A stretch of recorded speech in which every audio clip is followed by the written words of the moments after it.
안녕하세요. 매주 화요일 날 비욘드 구독자 여러분들과 만나고 있는 피부과 전문의 함익병입니다. 오늘은 서강대학교 경제대학원의 교수로 재직하고 계신 김종호 박사님 모시고 정말 말도 많고 탈도 많은 트럼프 대통령 이후에 세계 경제와 현재 대한민국 경제에 나아갈 바에 대한 좀 큰 그대 담론을 좀 얘기해 보도록 하겠습니다. 자, 어떻게 보세요? 트럼프의 경제. 네. 역사가 거꾸로 돌아가고 있는 것 같습니다. 완전히 그러니까 2차 대전이 끝나고 나서 네. 지금까지 우리가 알고 있던 세상이 형성이 되었던 거예요. 자유무역의 그렇죠. 세상, 네. 그리고 무력으로 남의 나라 침략하면 안 된다. 그렇죠. 그러면 유엔 안전보장이사회에서 유엔군이 가서 혼내준다. 네. 이런 세상이 한 80년 동안 계속이 됐는데, 그렇죠. 그러니까 지금 살아계신 대부분의 인류는 그렇죠. 그런 세상을 살았던 거예요. 신뢰가 있었죠. 예. 네. 뭐 이러니 저러니 하고 반미주의자들도 있고 어쩌고저쩌고 했지만 사실 웃기는 얘기였고 그렇죠. 어리광 부리는 거였습니다. 그냥 그거는. 그 미국이 다 들어줬죠. 어느 예, 정도는. 그냥 알았어. 네. 그래. 네 말도 뭐 일리가 있어. 그런 식으로 들어준 거예요. 네. 마음씨 좋은 예. 엉클쌤. 예, 그런 거죠. 네. 정말 마음 좋은 강대국. 네. 인류 마음 역사에 좋고 어떤 돈 많고 힘센 마음씨 좋은 아저씨. 예. 그거였는데 그 아저씨가 갑자기 마음을 바꿨어요. 그 아저씨가 원래 모습으로 돌아간 겁니다. 원래. 원래 인간의 모습. 네, 네. 네. 원래 인간의 모습은 힘이 세면 남의 걸 뺏게 돼 있어요. 그렇죠. 그 네. 모든 인간이 그렇고 사실은 그건 인간뿐만이 아니고 모든 생물이 다 그렇죠. 그렇죠. 그런데 한 80년 동안 안 그랬던 거예요, 지금. 그게 너무나 당연하게 우리는 생각하고 네. 받아들였던 그런 거죠. 세상에서만 살았기 때문에 네. 그냥 늘 그러는 줄 알았는데 그게 아니고 원래 인간의 모습으로 지금 돌아가고 있는 중인 거죠. 2차 대전 이전의 상태. 그러니까 힘센 사람이 자기들이 마음에 안 들면 관세도 물리고, 네. 그다음에 마음에 안 들면 땅도 좀 뺏고, 예, 뺏고 네. 뭐 조금 심하면 죽이고 그러는 거죠. 자, 이게 트럼프가 출마한 지 11월 벌써 한 몇 달 됐죠. 예. 한 분기 정도 지났는데 관세를 매겼다가 유예해줬다가 마음 배라면 또 매기고. 그냥 갖고 노는 거죠. 네. 정말 갖고 노는데 원래 그 선거 기간 동안의 공약은 중국에 대해서 추가적으로 60% 관세를 매기겠다. 네. 그리고 다른 모든 나라의 모든 제품에 대해서 10% 내지 20%의 보편 관세를 매기겠다. 이게 공약이었어요. 그렇죠. 근데 들어오자마자 그것도 아니에요, 또. 예, 아주 편리한 나라들만 우선 때리더라고요. 예. 예. 그러니까 멕시코, 캐나다에 대해서 지금 25% 관세를 매긴다 했다가 안 매긴다 했다가 다시 매긴다. 다시 매긴다 그랬다가 뭐 좀 빼줬다가 예. 이러고 중국에 대해서는 10% 매겼다가 20%를 또 매기는 걸로 그렇게 가고 있고 뭐 또 철강에 대해서 철강 알루미늄에 대해서는 또 모든 나라에서 수입되는 것에 25%를 부과하고 우리나라 같은 경우는 철강을 그 쿼터를 확보하고 있어서 예. 관세는 면제였잖아요. 그렇죠. 쿼터제도 없애버린다 그러던데요. 이제 뭐 약속 같은 건 아무것도 필요 없는 겁니다. 그냥 트럼프가 한다면 하는 거고 한미 FTA를 체결했었기 때문에 사실상 농산물을 제외하면 거의 나머지는 관세가 없었던 거예요. 양국이 다. 서로. 예. 양쪽 다. 예. 그런데 이제 뭐 그런 거 아무 소용 없는 거죠. 그게 과거에 FTA 했던 같은 약정들. 경우는 의회의 비준을 거친 거 아니에요? 비준을 거쳤는데 미국 대통령의 권한이 굉장히 세요. 그러니까 긴급 관세 같은 걸 매길 수가 있는 거예요. FTA가 있어도. 예. 아이고. 그리고 뭐 법에 좀 어긋나도 상관없다는 거예요. 예를 들어서 지금 그 유세이드라고 있지 않습니까? 미국에. 예, 그 저기 외국 해외 원조처. 예. 거기에서 해외에다가 해주던 것들을 지금 다 끊어버린 거거든요. 거기서 일하는 공무원들도 다 해고시켜버리고 예. 불법이에요. 법상으로는. 예, 불법이고 그래서 지금 그 법원에 제소가 돼 있고 법원에서 되돌려 놓으라고 판정도 했어요, 지금. 그런데 뭐 그러거나 말거나 뭐 그러면 탄핵 안 되나요? 탄핵 공화당이 다수당이니까 탄핵을 안 거기는 하겠죠. 헌법재판소도 없죠. 그 대법원에서 판결을 하는데 네. 그런데 뭐 공화당이 다수이고 그 공화당이 트럼프를 지지하고 있기 때문에 어쨌든 간에 그래서 그야말로 막무가내입니다. 이거 모든 게 불법이에요 지금 다. 미국 법상 불법이라는 얘기입니다. 미국 법에 의해서도 불법들이 많고 예. 국제법에 의해서는 뭐 명백한 불법이에요. 예를 WTO 규정 다 어기는 거죠. 참 WTO 있어요 아직도? 없어진 거 아니에요? 그러니까 다 불법이에요. 네.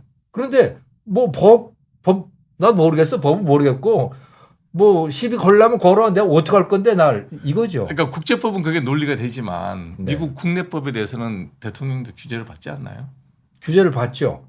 규제를 받는데 그 법원도 무시하겠다는 거예요. 기본적으로. 아이고. 그러면 우리나라는 지금 거기에 대해서 어떤 피해를 직접적으로 받는 게 뭔가요? 아직은 우리나라는 대통령이 지금 어찌됐든 탄핵 상태라서 뭐 당장 받는 거는 없다고 봐야죠. 네. 당장 받는 건 없는데 이제 사람들이 미리 움직이고 있는 거죠. 한국인들 스스로 움직이고 있는 것이고. 그 변화를 보고 예. 기업인들이 변화하고 있는 거죠. 예. 예. 기업인들이 국내 투자 안 하고 미국 투자로 투자를. 다 방향을 잡고 한국의 첨단 인재들도 한국에 있지 않고 다 나가려고 하는 거고 밖으로 많이 나간 것 같은데요. 이미 굉장히 많이 나가고 있어요. 예. 이미 많이 나갔고 앞으로 훨씬 더 많이 나갈 거고 아마 트럼프가 훨씬 더 적극적으로 받아들일 겁니다. 그러니까 인재는 받아들이죠. 예.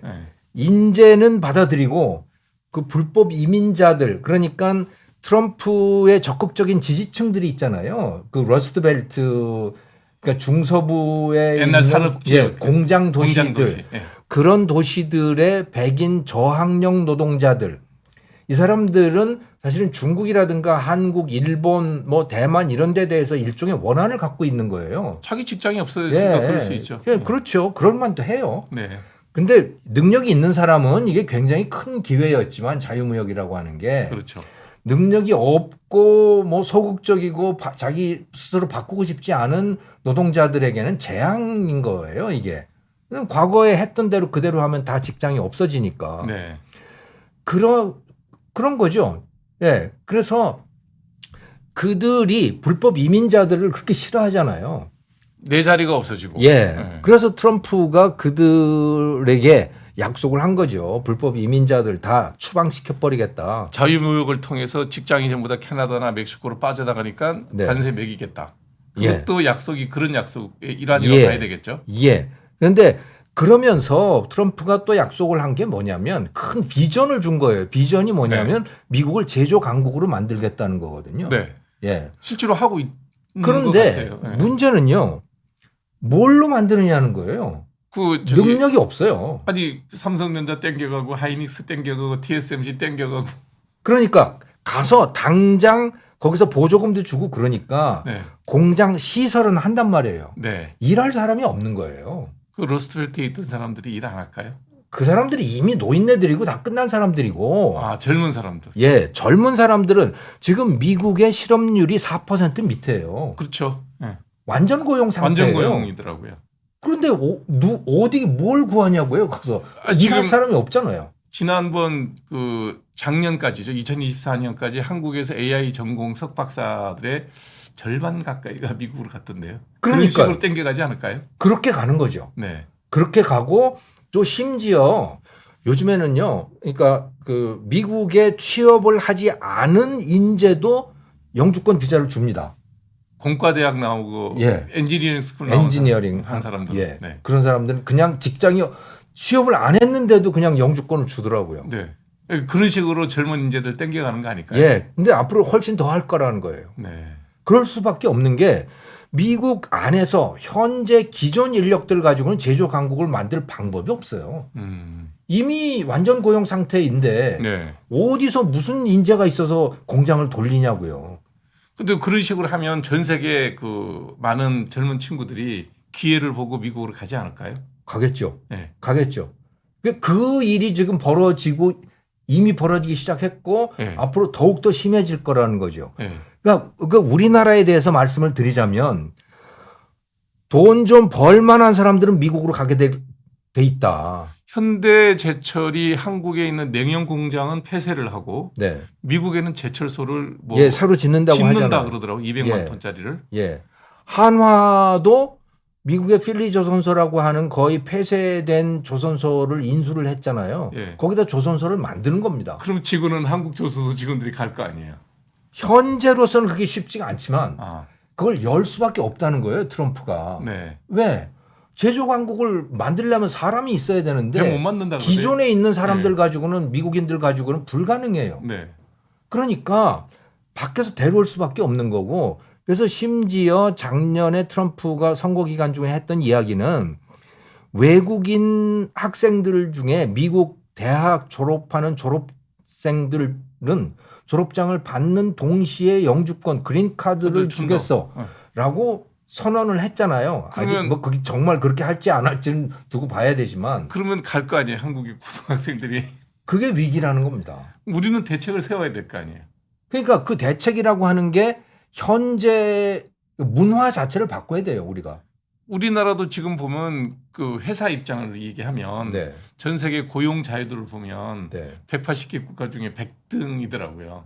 그러니까 고용을 기업주가 사업 주체가 마음대로 못 하고 고용을 하기도 어려우려니와 네. 그 미국에 갈 정도의 인재의 관점에서 보면요. 한국에서 정말 부당한 대우를 받고 있는 거예요. 아, 자기- 직원 입장에서. 예, 직원 입장에서. 네.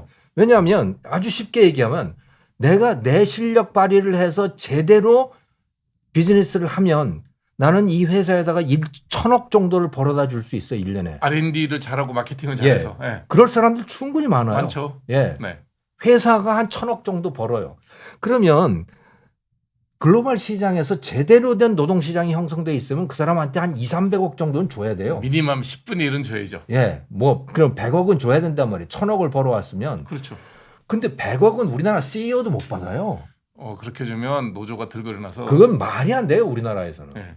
그러니까 제가 그 의사 왜 똑똑한 사람은 다 의사가 되느냐 하고도 저는 이게 밀접히 관련돼 있다고 맞아요. 보는데 네. 저도 예. 그렇게 동의해요. 의사는 그 노조가 없잖아요. 그냥 내가 실력대로 열심히 받지만 하면 벌어요. 네. 실력만큼 네, 받지 맞아요. 않습니까? 네. 그런데 회사에 들어가면 삼성전자에 들어가도 그거 불가능해요. 그러니까 다 가죠 미국. 그러니까 미국으로 가든가 의사가 되든가 그렇죠. 그러는 거죠. 그러면 남아 있는 사람은 뭐냐? 말하기 참 불편하지만 쭉정이들만 남을 수밖에 없는 거예요. 그러니까 요 조직의 요 시스템에 순응하는 사람들만 여기 남아 있는. 그러니까 거기에서 받는 돈보다 생산성이 떨어지는 사람들만 남기 때문에 언저리에 있는 사람들. 예. 네. 자, 그런데 이렇게 미국이 지금까지 해왔던 예를 들면 1945년 이후에 네. 뭐 브레튼 우드였죠. 우리 교과서에 다 배운 네, 거잖아요. 네. 그다음에 일반 무역에 대한 관세 협약, 뭐 예. 가트, 좀 더 발전해서 WTO. 네. 그럼 이 체제는 완전히 허물어지고 없어지는 건가요?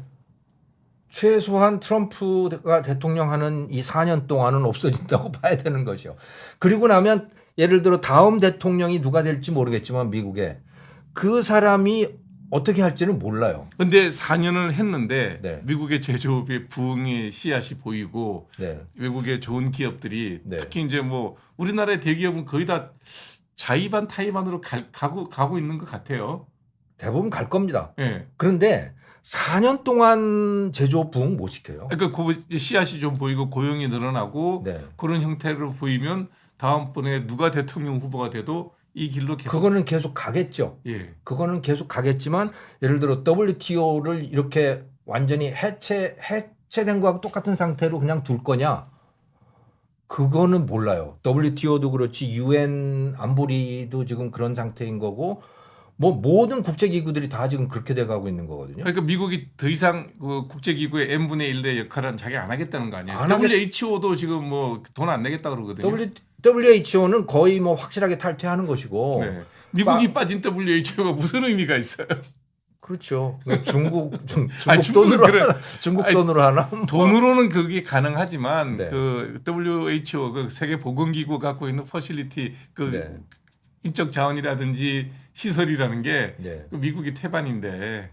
그렇죠. 근데 그것뿐만이 아니고 지금 미국이 그러니까 대통령 행정명령으로 검토에 들어간 것이 IMF 그다음에 월드뱅크 뭐 이런 데들 있잖아요. 국제 금융기구들. 예, 예. 그러니까 미국이 만들어 놓은 거잖아요. 다 이게. 자기들이 그 저기 만든 거죠. 예, 자기가 잘 국제 하려고. 금융 질서를 네. 만들어 놓은 거 아닙니까? 달러 시스템을 네. 다 만들어 놓은 건데 이것도 6개월 안에 재검토해라. 여기 이걸 탈퇴할 것인지 이 규칙을 바꿀 것인지 어떻게 됐든 현재처럼은 안 간다는 거예요. 돈 많이 내고 지분이 적은 그런 예. 일을 안 하겠다는 그리고 거예요. 그러니까 기본적으로 세계 질서를 유지하는 거에 관심이 없어요. 이게 미국의 이익이 되느냐 안 되느냐. 그것도 그 이익이라고 하는 것도 장기적인 이익을 말하는 게 아니고 당장 돈이 되느냐 안 되느냐를 가지고 따지는 겁니다. 자, 이쯤 되면 이제 네. 트럼프가 왜 저 난리를 치는지를 한번 우리가 되돌아봐야 되는데 네. 저 나라가 갖고 있는 연방 부채가 36조 달러더라고요. 그렇죠. 이자만 1년에 한 1조 6천억 달러. 이제 미국 국방비보다도 많아졌어요. 연방 예산의 한 22% 정도 되더라고요. 예. 근데 그 저거를 줄여야 되지 않을까요? 미국도? 줄여야 되죠. 그러려고 저러는 거 아닐까요? 저는 이제 트럼프가 하고 있는 그런 과격한 정책의 변화가 이러고 가다가 빚에 눌려갖고 죽게 생겨갖고 빚 좀 갚으려고 그러는 거 아닌가? 지금 당장 얘기하고 있는 것이 네. 그 미국 영주권을 500만 달러에 팔겠다고 하잖아요. 네. 그 투자 이민이 아니고요. 그냥 돈을 그냥 현금을 내라는 내면 거예요. 준다 그러더라고요. 예, 현금 내면 그냥 그 자리에서 영주권 준다는 거죠. 네. 그건 뭐 투자하고 안 하고 그거하고 아무 관계가 그러니까 없는 정부에서 그 여권 장사하는 거죠. 그러니까 이민 장사하는 거죠. 그렇죠. 시민권. 예. 영주권 장사를 영주권 하는 장사하는 거는 거죠. 예. 하는 건데 그걸 가지고 이제 빚을 갚겠다는 겁니다. 500만 달러는 좀 많지 않을까요? 그 70억이죠. 네. 70억 내고 미국 영주권을 받을 사람이 그렇게 많을까? 근데 중국과 러시아는 많을 좀 수 있을 있어요. 것 같아. 예. 중국, 러시아는 많을 수 있습니다. 예, 좀 있을 것 우크라이나도 좀 많을지 모르겠어요. 또 거기에 그 동유럽에 있는 그 위험한 나라들 있잖아요. 그 러시아가 언제든지 치고 들어갈 수 들어오시는 있는 나라. 그 나라의 부자들은 충분히 가능성이 있죠. 네. 홍콩 부자들 이런 예. 사람들은 그럼에도 불구하고 그 빚을 갚을 정도의 정도가 돈은 될까? 예, 그건 안 예, 돼. 그거는 미국 부채라고 하는 건 너무 워낙 어마어마하기 때문에 그런 푼돈 모아서는 될 일이 아니에요. 예. 그래서 네. 요즘에 나오는 이야기는 네. 아예 그 다른 나라들이 갖고 있는 미국 국채를 그러니까 외환 보유고로 가지고 있잖아요. 우리나라도 우리도 뭐한 4천억 몇천억 달러 정도. 가지고 있지 않습니까? 그 돈을 미국의 영구채로 전환해라. 라고 하는 아이디어들이 나오고 있더라고요. 그게 무슨 얘기인가요? 연구체? 100년 동안 이자 받지 말아라는 거예요. 영구채라는 게 그거죠. 그럼 그 나라는 그걸 왜 동의를 하겠어요? 동의 안 하죠. 근데 안 하면 너 가만 안 두겠어. 이제 그렇게 나가겠죠. 예. 아직 그게 공식화되지는 않았지만 아니, 그런 아이디어들이 나온다는 거예요. 일본은 뭐 저게 패전국이기 때문에 좀 그렇게 좀 속된 말로 조지면 네. 아 형님 그러지 말고 좀 뭐 우리가 이자 좀 싸게 받을 테니까 네. 그대로 갑시다. 근데 중국도 1조 달러 이상 갖고 있잖아요. 그렇죠. 가만히 있을까요? 안 있을 것 같은데. 근데 돌리겠죠, 그거를. 이제 그러면 기존의 그 미국 국채를 돌릴 가능성이 있어요. 그러니까 시장에? 시장에 돌리거나 또는 만기가 돌아오는 것은 돈 내놓으라고 요구를 하거나 이렇게 할 가능성들이 있죠. 네. 그랬을 때 네. 트럼프 같으면 어떻게 할까? 정말 돈을 내줄까? 배째라 그럴 안 가능성이 내줄 가능성이 높아요. 금 안 주는 거랑 똑같이 옛날에 예. 금태환 금 중지하듯이 1973년에 금태환 중지시켜 버렸잖아요. 못 준다 그랬죠. 예, 그러니까 금 1온스 31g당 35달러를 30, 예, 맞아요. 교환할 수 있게 돼 있었어요. 예. 그러니까 금을 가져오면 달러를 내주게 돼 있었죠. 그런데 일방적으로 그거 중지시켜 버렸잖아요. 예. 뭐 트럼프라면 미국 국채에 대해서도 충분히 그렇게 할 수 있습니다. 그럼 달러가 기축 통화가 무너지나요? 아주 그런 극단적인 상황까지 그러면 갈까요? 무너진다고 봐야죠. 예. 그럼 사람들이 그러니까 그 미국 국채를 안 가지겠죠. 그러면 달러도 안 가지는 거예요. 그렇죠. 그렇게 되면 매건 바이 건으로 그래야 하겠죠. 이제 그때는. 예. 그럼 세계 그 우리가 갖고 있는 통화 시스템 네. 이 완전히 무너진다 그러면 붕괴가 된다고 봐야죠. 국제 통화는 없어진다고 봐야 됩니다.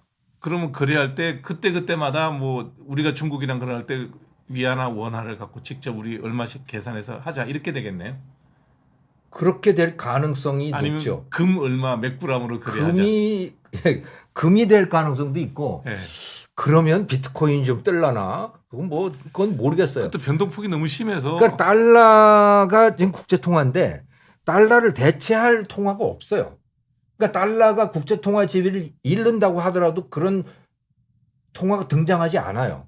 그러니까 예를 들어서 내가 여기 하나 핸드폰 중국에 팔면 네. 요거 우리나라 돈으로 지금 10,000원이야. 네. 10,000원을 너네 위안화에서 10,000원을 바꿔줘. 뭐 이렇게 네. 1대1로 거래해야 될 거 아니에요. 옛날에 물물 그런 교환하고 거의 거죠. 비슷해지겠네요. 물물 교환처럼 되어버릴 가능성이 높아요. 왜냐하면 화폐 가치를 서로 모르게 되기 때문에 그러면. 네. 예. 원화와 위안화의 교환 가치가 얼마가 될지 누구도 알 수가 없는 그러니까 겁니다. 둘이 이제 만나서 예, 계획. 지금은 달러라고 하는 게 있기 때문에 네. 그거 가지고 다 매개가 됨으로 인해서 모든 통화들의 교환 비율이 그래도 꽤 이치에 맞잖아요. 예, 균형에 맞게 그렇게 네. 돼 있는 거거든요. 네. 그런데 달러가 사라져 버리면 그야말로 혼란이 되어버리고 무역한다는 것 자체도 거의 어렵다고 봐야 될 겁니다. 지금 근데 뭐 그런 세상이 거기까지는 안 예, 가겠죠. 그렇게는 안 가겠죠. 근데 관세를 저렇게 올릴 때마다 늘 미국에서도 하는 얘기가 그러면 수입 물가가 올라가면 우리 인플레이션 못 잡는다. 네. 이게 이제 미국의 그 저기 기존 경제 관료들이나 주류 언론에서 하는 얘기인데 네. 주가가 폭락하긴 하더라고요. 그렇죠. 그러니까 트럼프가 되면서 주가가 올라갔던 거는 잠시 올랐죠. 규제를 풀겠다. 또 감세를 하겠다. 이것 때문에 주가가 올라갔던 거예요. 네. 그런데 지금 관세를 본격적으로 부과하기 시작하니까 그거 다 까먹은 거예요, 지금. 그 뭐 마그니피센트 세븐인가 M7이라는데 예. 총 없어진 돈이 1,몇백 조 그러니까요. 원이 사라졌다 예, 그러는데. 테슬라도 뭐 네. 엄청나게 떨어졌고. 그러니까 사실은 자멸의 길로 가는 겁니다, 미국이. 미국이라는 나라 제정신이 아닌 거예요.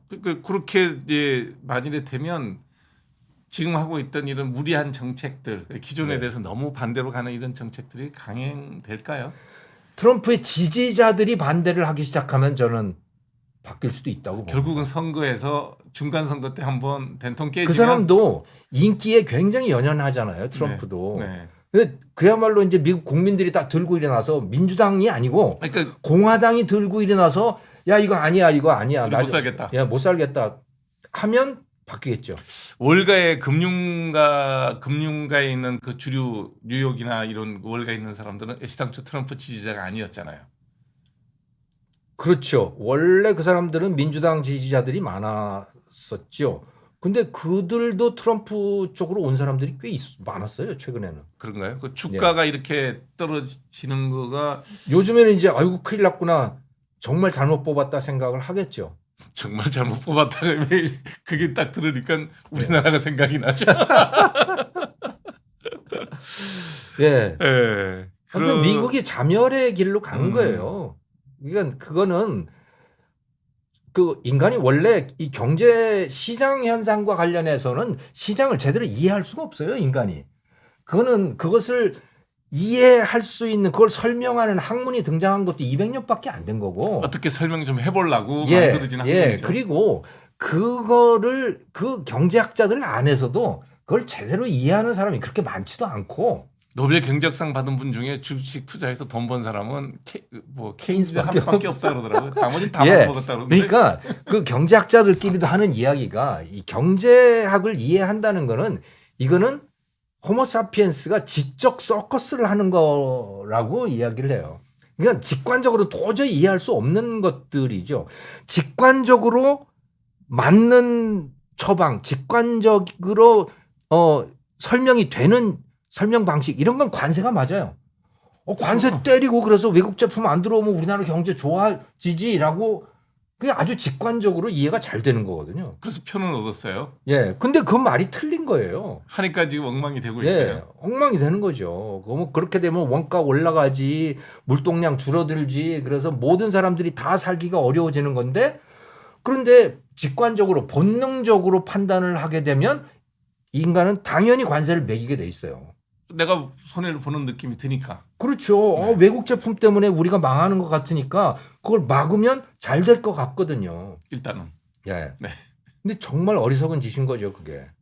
근데 그것이 예를 들어 그게 그 관세가 아주 극단적으로 심했던 적이 언제냐면 1930년대 대공황이 있었잖아요. 대공황 때 실업자가 그렇게 많아지니까 미국이 루스벨트 대통령이 관세를 엄청나게 올린 거예요. 뉴딜 정책이니 뭐니 해가지고. 그 미국이 그렇게 올리니까 너만 올리냐? 나도 올려 그래가지고 모든 나라들이 다 관세를 올렸어요.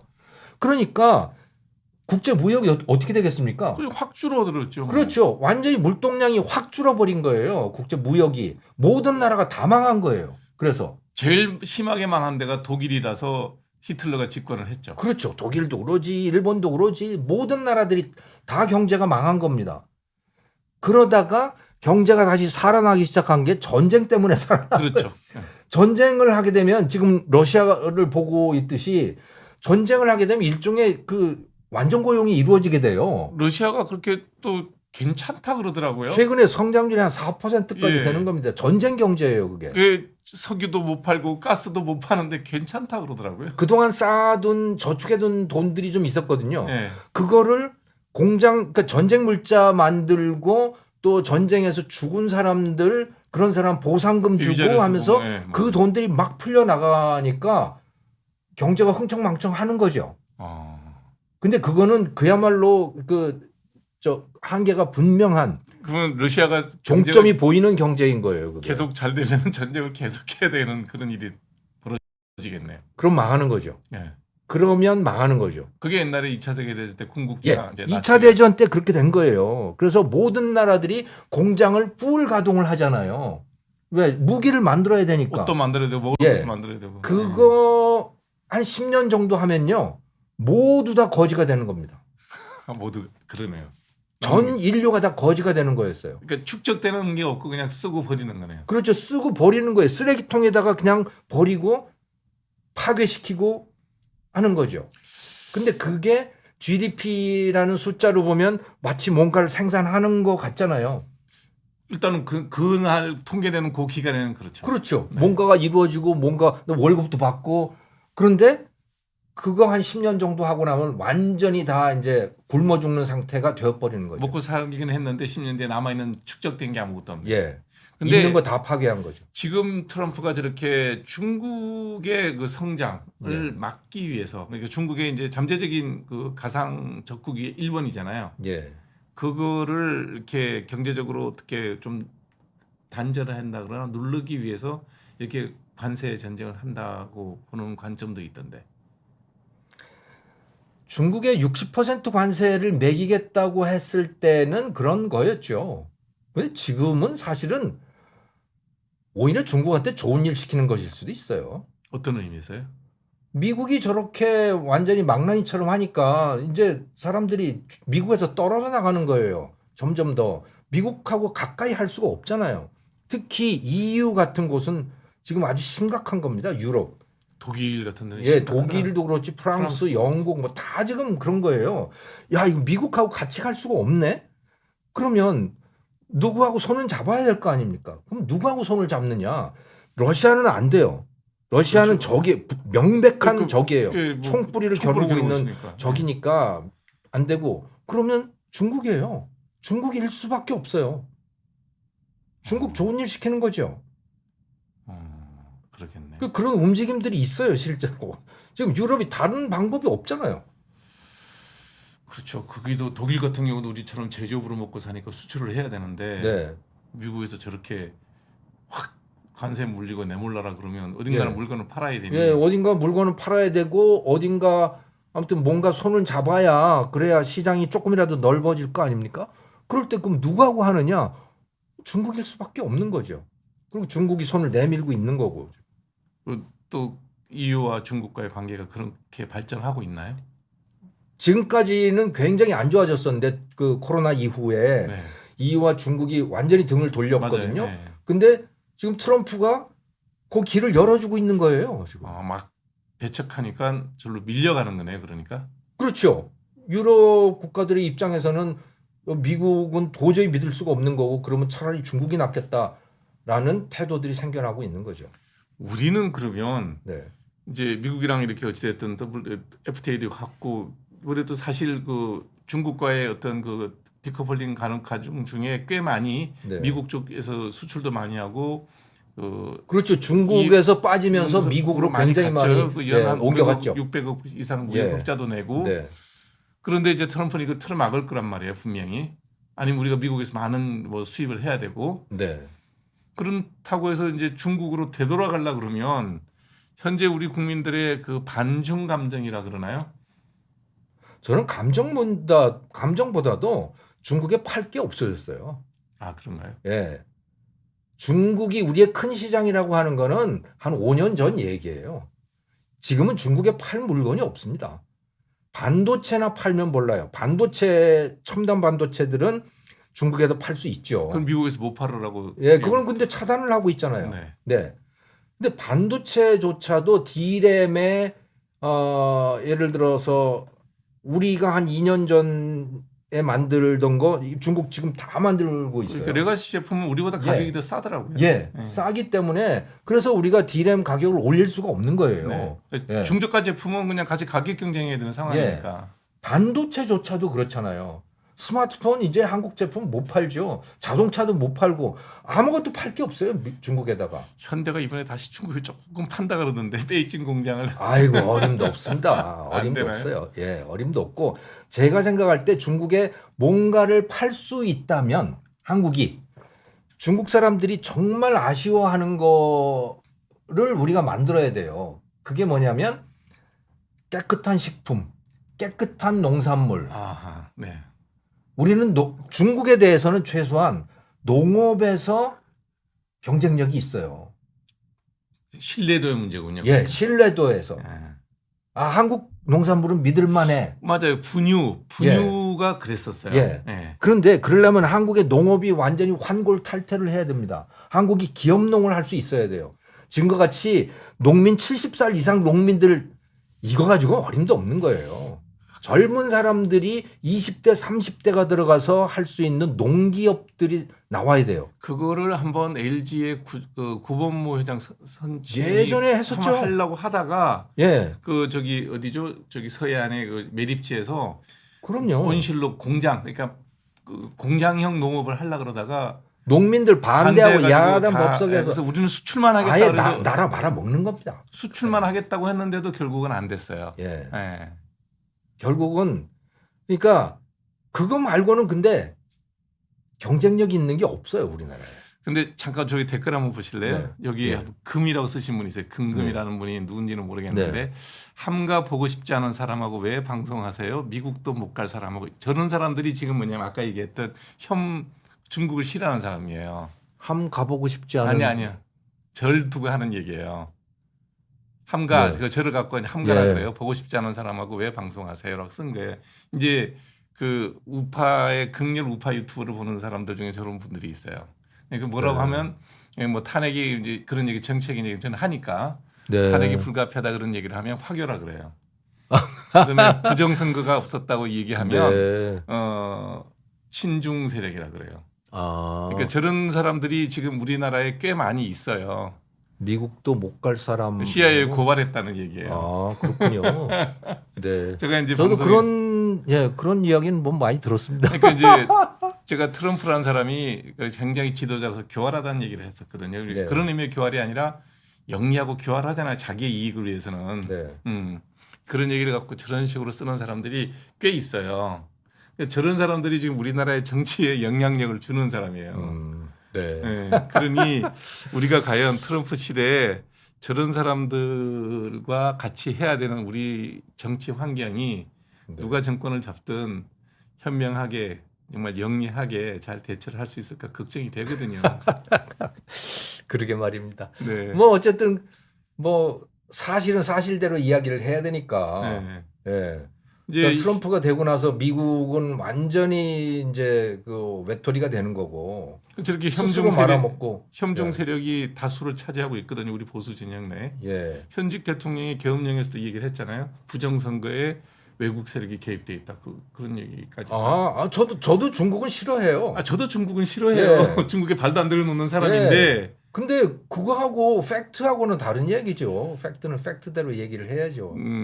저기 보시면 중국이 싫다고 해서 미국이 좋은 건 아니잖아요. 그러니까 저기 반중이 당연하죠. 근데 네. 이게 저런 글을 쓰는 사람들이 꽤 있단 말이에요. 네. 그리고 저런 사람들의 목소리가 우리 사회에서 과대 포장돼서 발표되고 있어요. 알려지고 있고. 예. 뭐 목소리 크고 시끄러우니까 더 이제 크게 되긴 하죠. 근데 저는 트럼프를 좋아하는 사람들이 많다는 그게 이해가 잘 안 되더라고요. 한국인들 중에 트럼프에 희망을 걸고 있는 분들이 상당히 많은 것 같아. 그러니까 그런 식인데 우리가 그러면 예를 들어서 트럼프처럼 보호무역주의에서 우리가 살아가려 그러면 중국이란 가까운 인접한 국가와의 경제 교류에 대해서는 우리가 굉장히 능동적으로 영리하게 행동을 해야 될 거란 말이죠. 그렇죠. 예. 그런데 사실은 저는 그것보다도 더 영리한 부분은 중국이 배제되는 시장을 우리가 활용을 해야 된다. 네. 트럼프가 이러고 저러고 해도 중국을 떼내는 일은 적극적으로 하고 있는 있잖아요. 거예요. 예. 예. 그런데 우리는 중국하고 지금 산업이 다 겹쳐 있어요. 경쟁 관계가 됐죠. 예. 네. 다 겹쳐 있어서 우리가 주력 산업으로 삼았던 것들은 다 중국이 다 따라왔다고요. 그렇죠. 똑같은 시장을 놓고 팔면 이제 우리는 팔 수가 없는 상황이 됐어요. 그런데 묘하게 트럼프가 그 중국을 배제시키기 시작했단 말이죠. 그 미국 시장에서 중국을 배제시킨 거예요. 그 자리에 우리가 미국을 많이 갔다고 봐야 되겠죠. 500억 불 이상 무역 흑자가 난 예. 게. 예. 근데 우리가 그거를 차지할 수 있는 거예요. 예. 왜냐하면 중국을 제외하고 나면 한국이 가장 경쟁력이 있기 때문에. 제조업에 관한 한. 예. 그거를 그 관세를 맞으면서도 그걸 유지할 수가 있을까요, 우리가? 그런데 모든 제품은 아니지만 우리가 강력한 것 중에 트럼프가 절실하게 필요로 하는 게 있어요. 뭐가 있을까요? 반도체는 그게 조선이고요. 조선이요? 예, 조선. 배 만드는 거, 네.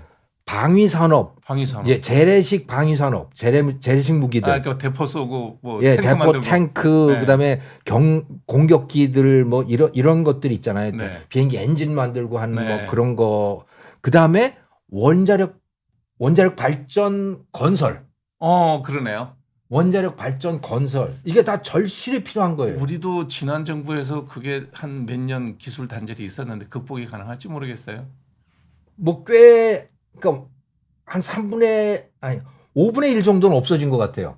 근데 한 80% 정도는 남아 있는 것 같더라고요, 원자력도. 근데 그 겨우 다시 이제 숨 돌려갖고 현 정부 들어서서 그걸 복원하려는데 또 예. 탄핵이 되고 다음 정부는 그래서 뭐 그 체코의 원전 사업 하는 게 뭐 그 불안하다는 이야기도 있고 뭐 그런데 뭐 두고 봐야겠습니다. 하여튼 그거는 미국이 절실하게 필요해요. 근데 그걸 어디서 대체할 수가 없어요. 한국이 아니면 할 수가 없는 거예요. 그런데 이거 지금 이제 원전 같은 경우에 우리 예. SMR 같은 경우는 앞으로 굉장히 미국에서도 적극적으로 할 것 같더라고요. 그러니까 심지어 예를 들어 구글이라든가 뭐 애플이라든가 이런 데들은 다 자기 전용 원자력 발전소 계약을 다 하겠다는 거 아닙니까? 그러니까 그거를 기술적으로 설계도는 거기서 나오지만 시공을 해줄 수 있는 나라가 그 값에 예. 싼 값에 해줄 수 있는 나라가 한국밖에 없다 그러는데 한국밖에 없어요.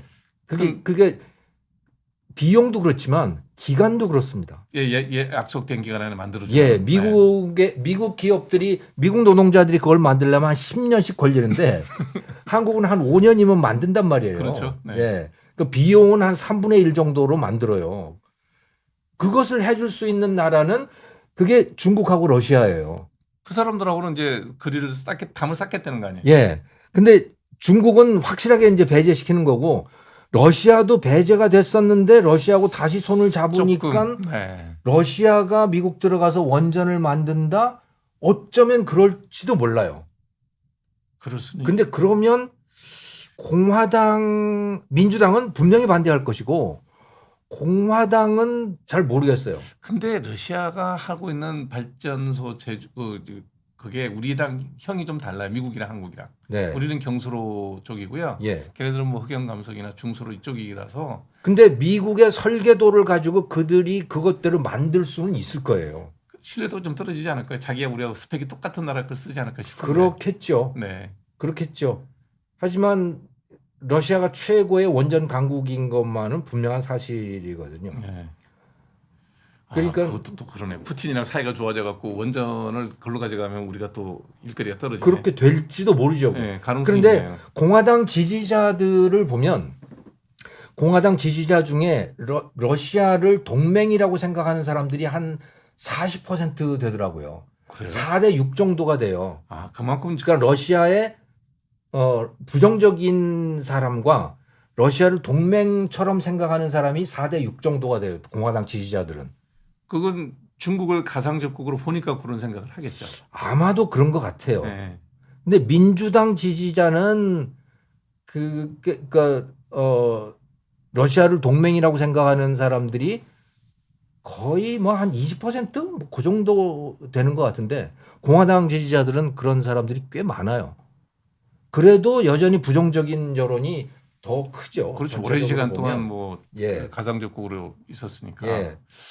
원전 같은 경우에는 정말 생각 안 해봤었는데 네. 다음 우리 차기 행정부가 예를 들어서 이제 왼쪽 정부가 들어섰는데 좌파 쪽에서 들어선다 그러면 다시 또 원전 글쎄요. 지금도 이미 민주당이 저 전력 수급 계획 같은 거 그런 거 보면 원전 줄인다 뭐 그런 식으로 나가고 있는데 사실은 그 사람들도 이 정신이 제대로 박혀 있으면 뭔가 먹고 살려면 국내에서의 뭐 전기 요금 뭐 이런 문제가 아니고 한국의 주력 산업이 그럼 뭐냐, 뭘 수출할 수가 있느냐라고 하는 걸 따져봤을 때 원전은 정말 중요한 먹거리예요. 그러려면 최소한 그 국내 원전을 계속 발주를 해줘야 돼요. 그렇죠. 그래야지 이제 최소한 그렇죠. 그 인력이 유지가 될 수가 인력도 있으니까 유지되고 인력과 그다음에 1, 서플라이 2, 3차 체인과. 그게 다 유지가 그렇죠. 되는데 예. 지난 문재인 정부에서 5년 동안 그냥 뭐 있는 멀쩡한 원전까지 두드려 부셨으니까 예. 그보다 더 왼쪽으로 봐야 되거든요. 현재 민주당의 성향이라면. 참 그러면 진짜 망하는 거죠. 진짜 망하는 그러니까 거죠. 이게 전 세계에서 이 자유주의 진영에서 원전을 이렇게 값싸게 신속하게 정확한 납기를 맞춰서 만들 수 있는 나라가 한국밖에 없는데. 한국밖에 없어요. 예. 일본이 꽤 잘했었는데 일본 뭐 스스로 다 지금 다 자기들이 안 붕괴시켜버린 그랬으니까 거고 지금 스스로. 우리가 지금 그 짓을 하고 있는데 예. 정말 안타깝네. 큰일이네. 조선업도 그렇고요. 그런데 이 산업들이요. 트럼프가 원하는 거는 물건을 수입하는 게 아니고 공장을 자기 나라 공장에 미국에 들어오라는 그런 겁니다. 거잖아요. 예. 미국에 들어오라는 건데 그러면 이제 얘기가 상당히 복잡해지는 거예요. 그럼 두산 인프라 같은 데는 가겠네요. 뭐 가고 사람들을 옮겨주겠다고 하면 그러면 서플라이 체인까지 다 가지고 갈 수 있어요. 그리고 거기에 가는 한국인들은 좋아할 거예요. 애들 교육 문제는 해결되잖아요. 그렇죠. 애들 한국에 있으면 그 수능 봐야 되고 아주 골치 아파 죽겠는데 그리고 대학 나온다고 뭐가 해결되는 것도 아니고 그런데 미국에 애들 다 데리고 갈 수 있으면 다 좋아하겠죠. 땅은 넓겠다. 뭐 올해면 갈 것 같은데. 그러니까 영주권 주겠다는데 안 가겠어요? 다 가지. 예. 그러면 망하는 겁니다, 이게. 근데 그것도 사실은 우리가 기회로 만들 수가 있거든요. 예를 들어서 대만 사람들을 놓고 보면 대만 사람들이 실리콘밸리에 굉장히 많잖아요. 그럼 그 사람들이 그렇게 실리콘밸리에 진출해서 대만이 망했느냐? 아니에요. 서플라이 체인을 여기다 대만에 네. 두잖아요. 다 그게 연결이 돼 있는 거예요. 우리도 그렇게 가면 돼요. 그러려면 국내 문화를 바꿔야 돼요. 네, 어떤 식으로요? 한국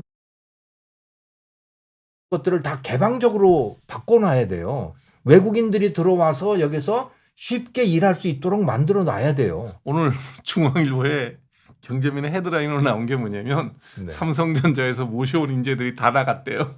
다 나갔죠. LG에서도 부사장급 그런 사람들 5명 쫙 다 그 외국인들로 해놨는데 3년 만에 다 나갔죠. 견딜 수가 없어요 여기서. 그러면 박사님 얘기한 거랑 안 맞잖아요. 그러니까 이걸 바꿔야 된다니까요. 이걸 바꾸지 않으면 진짜 망하는 거예요. 똑똑한 사람들은 다 가는 겁니다. 똑똑한 사람은 가고 그다음에 좋은 기술 가진 회사도 이제 뭐 트럼프는 내가 볼 때 업어갈 것 같은 느낌이 들어요. 지금 TSMC도 다 가져가겠다는 거 아닙니까? 네. 근데 대만이 안 내주는 거죠, 그거를. 아니 기업이 가겠다는 건 뭐 대만 정부가 안 보낼 수는 없는 거잖아요. 안 보낼 수 있어요. 그 실제로 지금 잡고 있는 겁니다. 아, 그 첨단 공정들 이런 건 다 그대로 잡고 있는 거예요. 그 허가를 해줘야 되는 거거든요, 그것도. 삼성전자도 그 이근희 회장이 항상 그랬잖아요. 최첨단 제품은 항상 한국에서 생산한다. 예, R&D는 안 나간다. 예.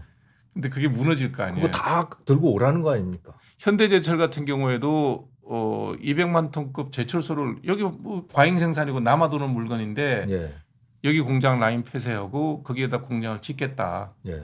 10조씩 들여가지고 그러니까 그렇게 그건 분명한 어쩔 수 없는 추세예요. 그냥 트럼프가 되든 누가 되든 그건 그렇게 될 거라고 저는 봐요. 사람들을 다 데려갈 거다. 그런데 그게 한국인들의 활동 무대가 넓어진 걸로 만들어 놔야 되잖아요.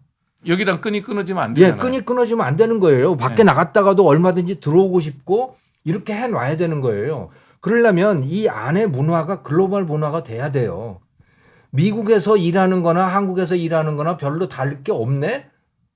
불편한 게 없네? 그러니까 그냥 들락날락 해야 되는 거지. 이렇게 되면 그러면 이게 한국이 넓어지는 것이 돼요. 똑같은 상황인데 예. 그러니까 그렇게 한 데가 이스라엘, 또 어디입니까? 싱가포르, 이런 나라들, 룩셈부르크, 스웨덴, 이런 나라들은 그게 같은 나라인 거예요. 그러니까 예를 들어 실리콘밸리에 수많은 인도인들이 있잖아요. 네. 수많은 주이시들이, 유대인들이 있잖아요. 그 사람들이 다 자기 나라 들락날락 하는 거예요.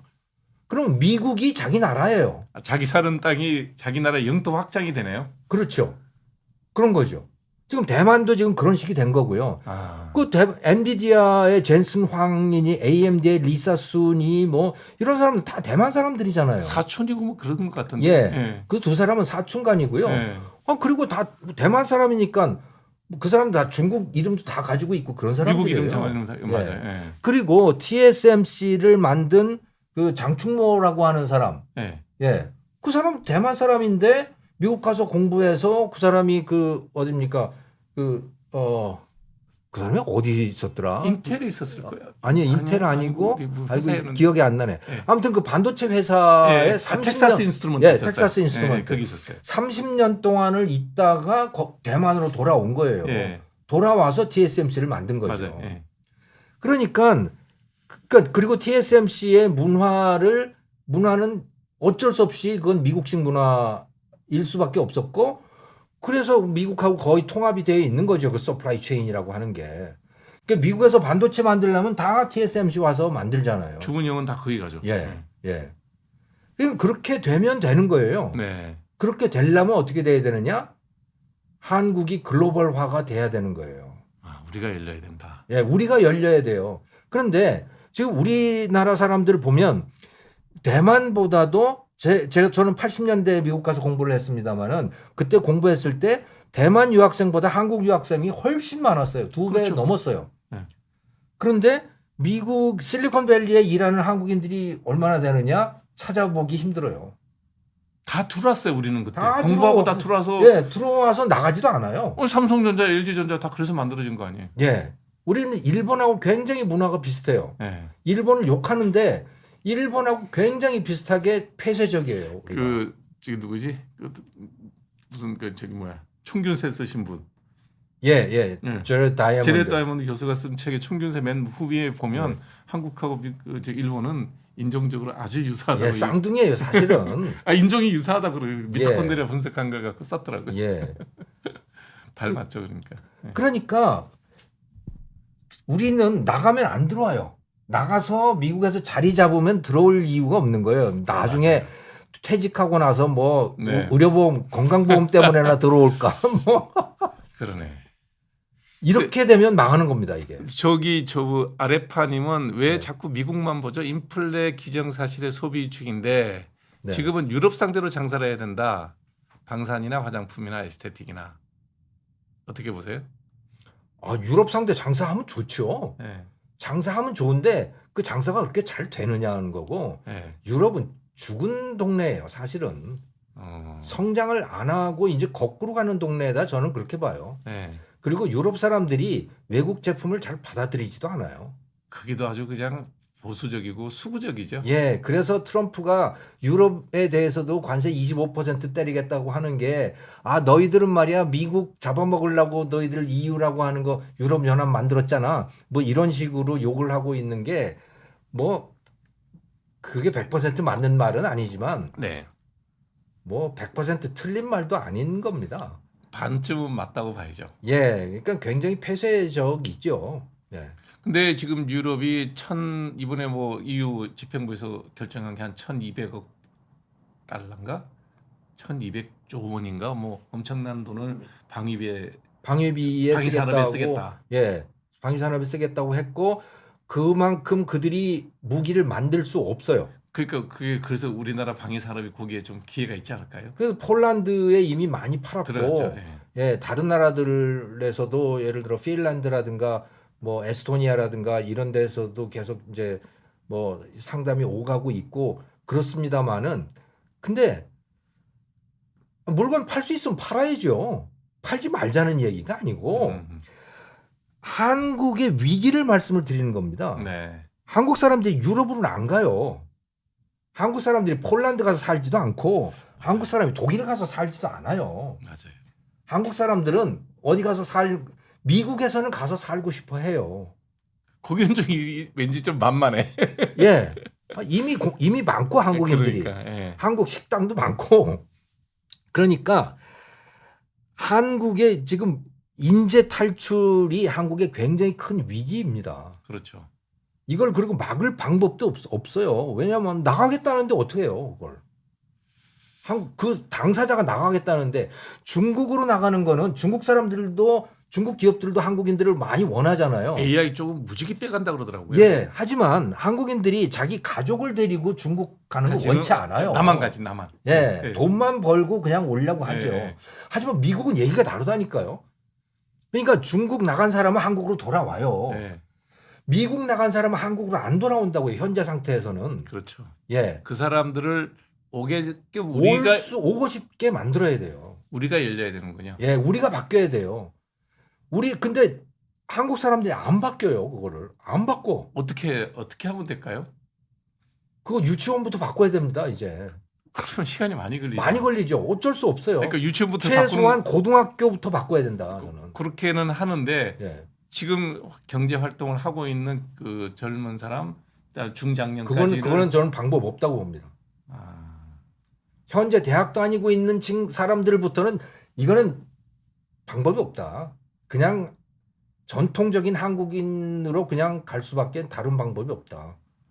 근데 고등학교부터는 저는 바꿀 수 있다고 봐요. 고등학교에 원어민 교사들 잔뜩 그러니까 집어넣고 그걸 교육을 바꿀 수 있는 방법을 예. 교수님 생각하시는 원래 또 교육에도 관심 많으시잖아요. 국가교육위원회 위원도 했었어요. 그러니까요. 그러니까 좋아요. 그러면 대학생은 할 수 없고 예. 지금 초중고등학교 학생들한테 뭐부터 하면 요 학생들이 10년만 잘하면 열린 마음으로 세상에 미국도 가고 유럽도 가고 한국에 오고 그러니까 지금 공교육으로 하고 있는 그 교육을 영어 유치원이라고 하는 거 있잖아요. 네. 한 달에 뭐 150만 원, 200만 원씩 네. 다니는. 유치원 때부터 한 예. 거. 네. 지금 유치원을 그렇게 바꾸면 돼요. 지금 쓰는 돈 가지고 돼요. 자녀들 학생들 교육을 영어 유치원식으로 해야 된다. 예. 아니 그렇게 바꾸자는 거예요. 지금 돈 가지고 돼요. 지금 교육 예산이면 남아 돌아서 난리예요. 예, 지금 네. 교육 예산 가지고 됩니다. 근데 교사들이 반대해요, 그걸. 왜요? 불편하잖아요.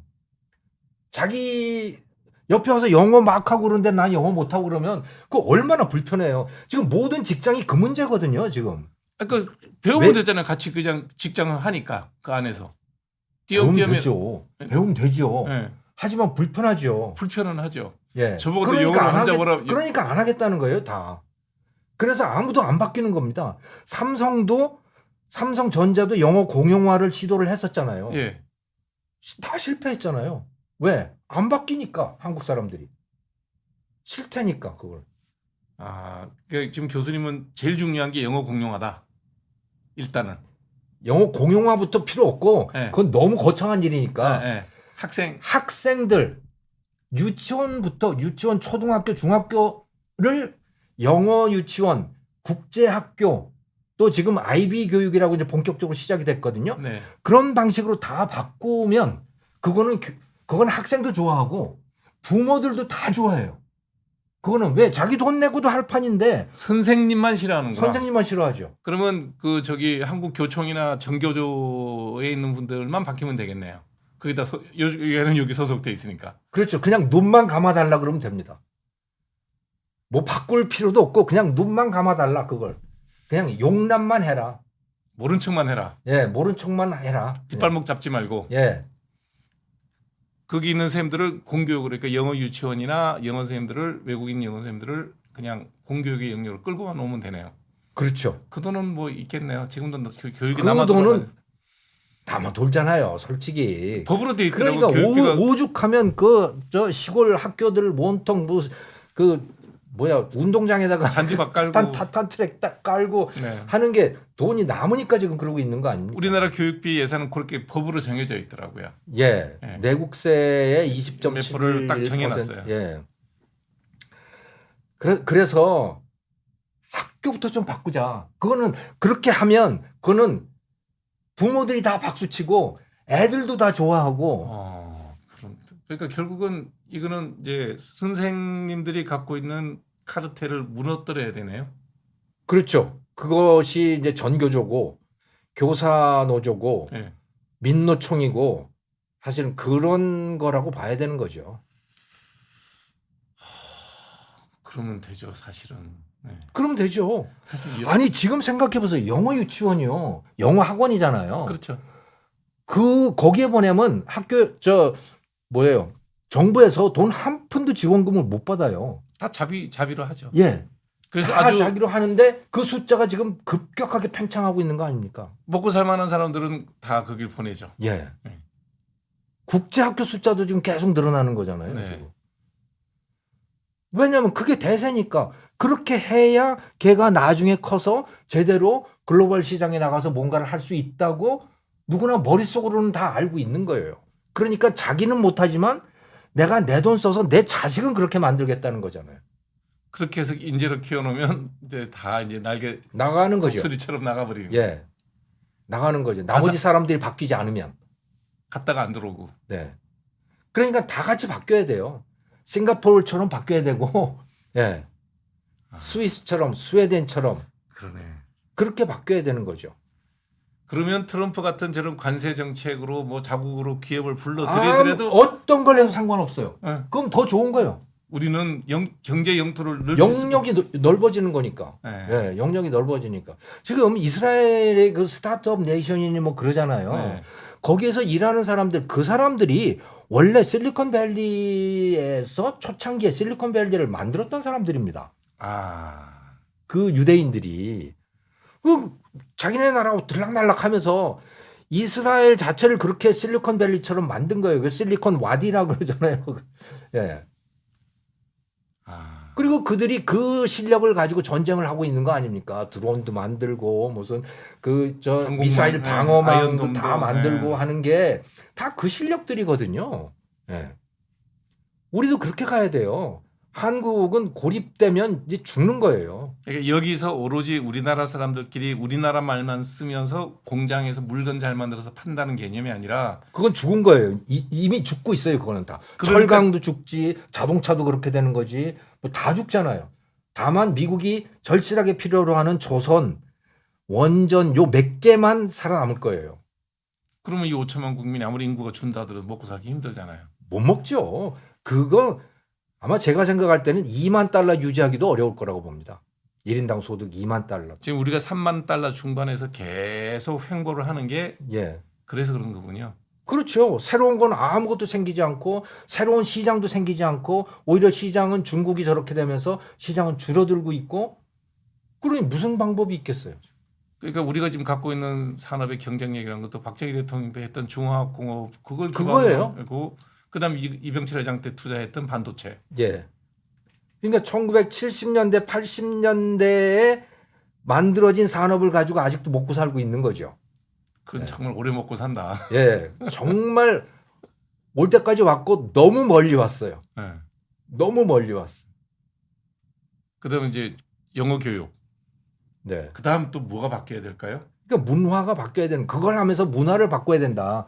저는 그냥 단순히 그게 영어가 아니고 그런 열려 있는 문화. 열려 그게 있는 거죠. 언어가 얼굴색이 수단이- 다르다고 해서 불편하지 않은 문화. 얼굴색이 다르고 행동 방식이 다르고 하다고 해서 전혀 불편하지 않아. 그냥 그게 신기해. 재밌어 같이 일하면. 이렇게 돼야 되는 거죠. 저만 하더라도 읽고 쓰는 것도 이제 오랫동안 영어를 안 하다 보니 네. 영어로 메일이 오면 자꾸 사전을 이렇게 네이버 사전 열어서 찾아보면서 읽어야 된단 말이죠. 저도 그래요. 저도 저 유학까지 했는데 거기서 티칭도 했었어요. 미국에서. 그런데 지금 연세대에 있을 때도 그렇고 서강대에 있을 때도 그렇고 영어 강의를 할 수도 있거든요. 아, 근데 안 해요. 귀찮아. 불편해. 그런 거죠. 아, 그러지 않으려면 영어를 계속 쓰게끔 일상에서 그렇죠. 일상에서 쓰게끔 해야 돼요. 네. 아, 근데 그렇게 하려면 학교가 변해야 되고 그러려면 기존의 교사들이 양보해야 돼요. 근데 우리가 영어를 일상으로 하고 영어를 교육하자 그러면 한글도 안 배웠는데 뭐 그러면서 이제 온갖 반대가 지금 계속 이 얘기가 영어 공용을 하든지 영어 뭐 제2국어처럼 쓰게끔 하자는 얘기를 하는데 흔쾌하지 않는 이유가 뭐 문화적 주권이 없어지고 뭐 안 하는 핑계가 수백 가지예요. 그렇죠. 근데 싱가포르이 저렇게 됐다고 해서 싱가포르이 그러면 뭐 혼을 팔아먹었습니까? 뭐 스위스가 영어를 쓴다 그래서 스위스에 혼을 팔아먹었습니까? 누가 인도 사람들이 혼을 팔아먹었나요? 영어 쓴다고 해서? 그냥 하는 얘기예요. 그냥 하기 싫은 핑계거리. 거네. 하기 싫은 하기 싫은 거죠. 그냥 핑계거리일 뿐이고 비겁한 핑계거리예요. 그것도. 그렇죠. 예. 네. 근데 지금까지는 그럭저럭 괜찮았어요. 그러니까 제조를 워낙 잘 했으니까 그냥 우리나라 안에서 물건만 잘 만들면 내다가 팔 수 있으니까 사람이 직접 나가지 않아도 외국 사람들이 그걸 사다가 그냥 시장에다가 팔아주니까. 근데 이제는 아니란 말이에요. 그게 안 되는 세상이 돼버렸거든요.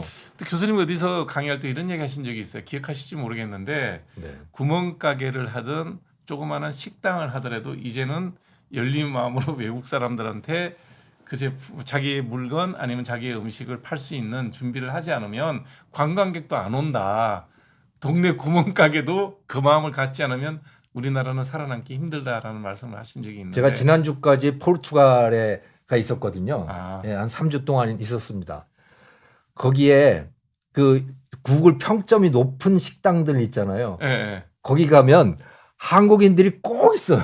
당연히 이제 가죠. 우리는 지도 보고 가기도 찾죠. 전 세계에서 오는 거예요. 식당도 이제 완전히 글로벌 비즈니스입니다. 전 세계에서 구글 평점을 보고 거기를 찾아오는 거예요. 우리나라는 안 그런가요? 광장시장 보면 온통 외국인들이잖아요. 예. 예, 성수동도 마찬가지고요. 예. 근데 아직까지 우리나라는 그 구글 맵에 들어가 있지 않기 때문에 참 이것도 문제예요. 왜 그건 또 우리는 못 들어가죠? 뭐 지도가 국가 기밀이라나 뭐 그래가지고 대원군 시대 아니 때 위성으로 다 보이는데 무슨 국가가 지도가 국가 기밀이에요. 근데 저기 김정은 선생이 예. 그 지도 그렸다가 대원군 때 그 시대에 그러니까. 갑자기 나네. 예. 그래서 우리는 구글 맵이 안 돼요. 구글 내비게이션도 안 되고. 네. 근데 대부분 나라는 다 돼요, 그게. 그러니까 그 자동차 운전할 때도 구글 내비게이션 켜놓고 가면 우리나라 말로 다 해줘요, 그거를. 아 포르투갈에서도요? 예. 모든 세계 어디든 가든 다 한국어로 다 안내를 해줍니다. 그 구글 내비게이션이. 한국은 안 되지. 근데 거기에 식당들이 다 있잖아요. 그 식당들에 보면 이제 평들이 있고 점수를 매기잖아요. 뭐 이렇게 별 몇 개 이렇게 해서 예, 네 개는 5점 만점에 이제 네 몇 개는 점이다. 넘어야 가지 우리가. 예, 예. 4.7 정도는 이제 예. 간단 말이에요. 네. 가면 반드시 한국인들이 거기 있어. 아, 그러니까 한국인이 아니라고 하더라도 전 세계 사람들로 구성되었다고 보면 되는 거예요. 손님들이. 그러니까 내가 작은 식당 하나를 열어도 글로벌 마인드가 없으면 힘들게 되겠네요. 점점. 그렇죠. 왜냐하면 저는 그 우리나라의 그 한국 공항이 좀 인상적이에요. 다른 나라 공항하고 한국 공항, 인천 공항을 보면 인천공항이 좋지 않아요? 시설은 정말 좋아요. 네. 뭐 통과 시스템도 그 정말 다 좋고 되면서 예, 최첨단. 네. 그런데 거기에 이용객의 구성을 보면 한국인들이 90% 이상이에요. 그렇죠. 다른 나라 공항을 보면 그렇지 않아요. 일본 공항을 가면 일본 사람들 별로 없어요. 뭐 국제 다 외국인들이에요. 한번 갔더니 아주 그냥 포르투갈 공항도 마찬가지예요. 일본 갔더니 우리말이 더 많이 들려. 네. 그 얘기는 무슨 얘기냐면 한국에 외국인들이 잘 안 온다는 얘기예요. 불편해서 안 오겠죠. 예. 외국인들이 잘 안 온다. 그 좋은 공항을 만들어 놨는데 이용객은 다 한국 사람이야. 그럼 한국 사람들은 뭐 하러 가느냐? 관광 여행을 갑니다. 그렇죠. 외국에 일하러 가는 게 아니고 그럼요. 관광 여행을 가는 거예요. 이번 구정 때 하루 놀려줬더니 이거는 큰일입니다. 그러니까 저도 큰일이라고 봐요. 돈 쓸어 다니는 거예요, 그냥. 물론 그것도 100% 나쁘기만 한 건 아니죠. 그렇게 해서 문물을 넓히면 시각을 넓히면 좀 우리가 개방되는데 조금 도움이 될 수는 있겠어요. 9일 노는 동안에 학교 선생님들은 갔다 와서 영어 교육하자면 또 반대해. 반대하죠. 그러니까 뭐 가면 뭐해? 가도 네. 소용없죠. 자기는 아마도 영어 그 회화 프로그램으로 영어 공부를 할 텐데 학교에 원어민 교사를 들이는 거에는 반대인 거죠. 이런 수구적인 거는 좌나 우나 똑같은 거 같아요. 똑같아요. 이건 좌우 없습니다. 네. 그냥 마음이 불편한 거예요. 기득권을 쥐고 내려놓지 않고 편하게만 살려는 거죠. 그래서 저는 이제 학부모들이 강력하게 나서야 된다고 봅니다. 제발 좀 하자. 제가 그거 해봤거든요. 예. 제가 그 저기 뭐라 그러지? 학교 운영위원을 했었어요. 네. 7분의 1. 예. 예. 6개월 하고 난 다음에 애 보고 보따리 싸라. 내가 나가야 된다. 제가 안 7개월 바뀌죠? 딱 그 3월부터 여름 방학 때까지 한 학기를 거기를 매달 해요. 매주 마지막 주 수요일 날 오후 2시 잊어버리지도 않아요. 그리고 네. 이제 병원 치료 접고 거기를 가서 회의를 하는데 안 바뀌어요. 네. 안 바뀌면 할 수 없어요. 네. 그러면 부자들만 이제 글로벌 시장으로 나간다. 그러니까 저는 뭐 유학 보낼 형편은 되니까 네. 딸내미 보고 보따리 싸라. 예.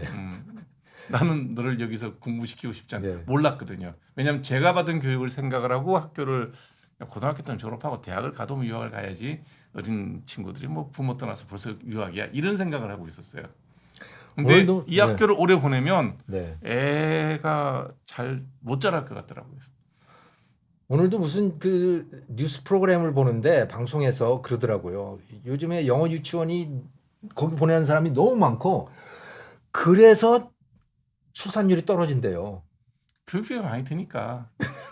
저는 그래서 공장을 트럼프가 저기 우리나라에서 자기가 원하는 특히 뭐 조선소 같은 경우에는 한국의 기술 인력이 가지 않고서는 조선소 뭐 만들어 놓으면 뭐 할 그렇죠. 거예요. 사람이 가야 됩니다. 그러니까 반도체 같은 경우는 그래도 라인을 깔면 핵심 기술자만 있으면 자동으로 뭐가 되는데 네. 조선업이 저게 완전히 건설업이거든요. 그렇죠. 이 위로 세우면 건설업이고 옆으로 눕히면 조선업인데 예. 다 일일이 손이 가야 되는데 그 원자력도 그렇고요. 네, 예. 사람이 가야 되는데 방위산업도 기술자를 그렇죠. 빼가면 정말 제가 40대에 초등학교 다니는 그 엔지니어들은 그냥 얼싸 좋다고 다 갈것 가죠. 같아. 다 예. 가죠. 얼싸 좋다고 가죠. 예. 그것도 주말 부부도 아니고 아니, 주말 부부냐 뭐야 그 기러기 아빠도 기록이도 아니고 아니고 다 그냥 같이 온 가족이 간다는데. 같이 가는데 뭐 영주권 준다 그러고 그러니까요. 예, 뭐 조금 아 그래서 저는 정말 학교가 바뀌어야 된다고 봐요. 정말 중요한 일이다 이거는. 예, 정말 중요한 일이다. 영어 유치원 보낸다고 욕할 게 아니고 기존의 공교육을 그렇게 바꿔버리라. 어려운 게 아닌데 어렵지 않아요. 원어민 선생님을 학교에다 월급 주면 되는 거 아니에요? 예, 그럼 시설은 안 돼 아이들은 있고. 아이들은 좋아해요. 예. 부모도 좋아해요. 교사들은 불편해요. 저 윤희님이라고 네. 캘리포니아 아니 콜로라도주에서 저기 꽤 큰 호텔을 운영하시는 분인데 네. 우리 아버지는 공무원 월급으로 미국 유학을 보낼 수 없어서 이민을 선택하셨대요. 여기 자주 들어오시는 우리 구독자심인데 예. 정말 큰일이구나. 저는 그래서 싱가포르를 좀 배우자. 싱가포르 인구 얼마 되지도 않는 그 나라가 뭐 중국에서 문제가 생기면 기업들이 떠나면 다 싱가포르로 가고 돈 들고 다 오던데요. 예, 다 싱가포르 돈 들고 가는 겁니다. 싱가포르이 1인당 소득이 9만 불이에요.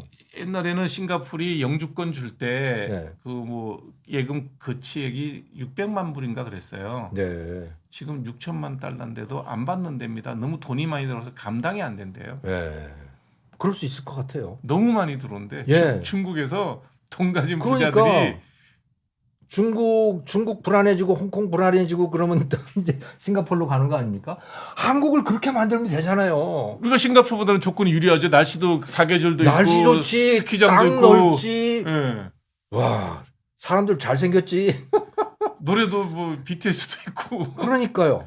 아, 뭐 때문에 이 엄청난 자원을 가지고 도대체 다 인재들을 뺏기고 다 밖에 나가버리고 이렇게 돼야 되냐고. 그리고 참. 돈 많은 환자도 많이 올 거예요. 의료 시스템도 그럼요. 좋아서. 그럼요. 지금도 성형하면 뭐 한국이 최고 아닙니까? 성형 아니고도 굉장히 많이 와요. 예. 병원에. 그러니까 부산 가면 그 저 메디컬 스트리트인가 뭐 네. 거기 보면 와 거기 저 예전에 보니까 러시아 들 많이 왔었어요. 그 의료 네. 관광인가 뭐 굉장히 많이 오고 그러던데요. 아, 그 영어만 해도 그게 다 되는데. 그러니까요. 네.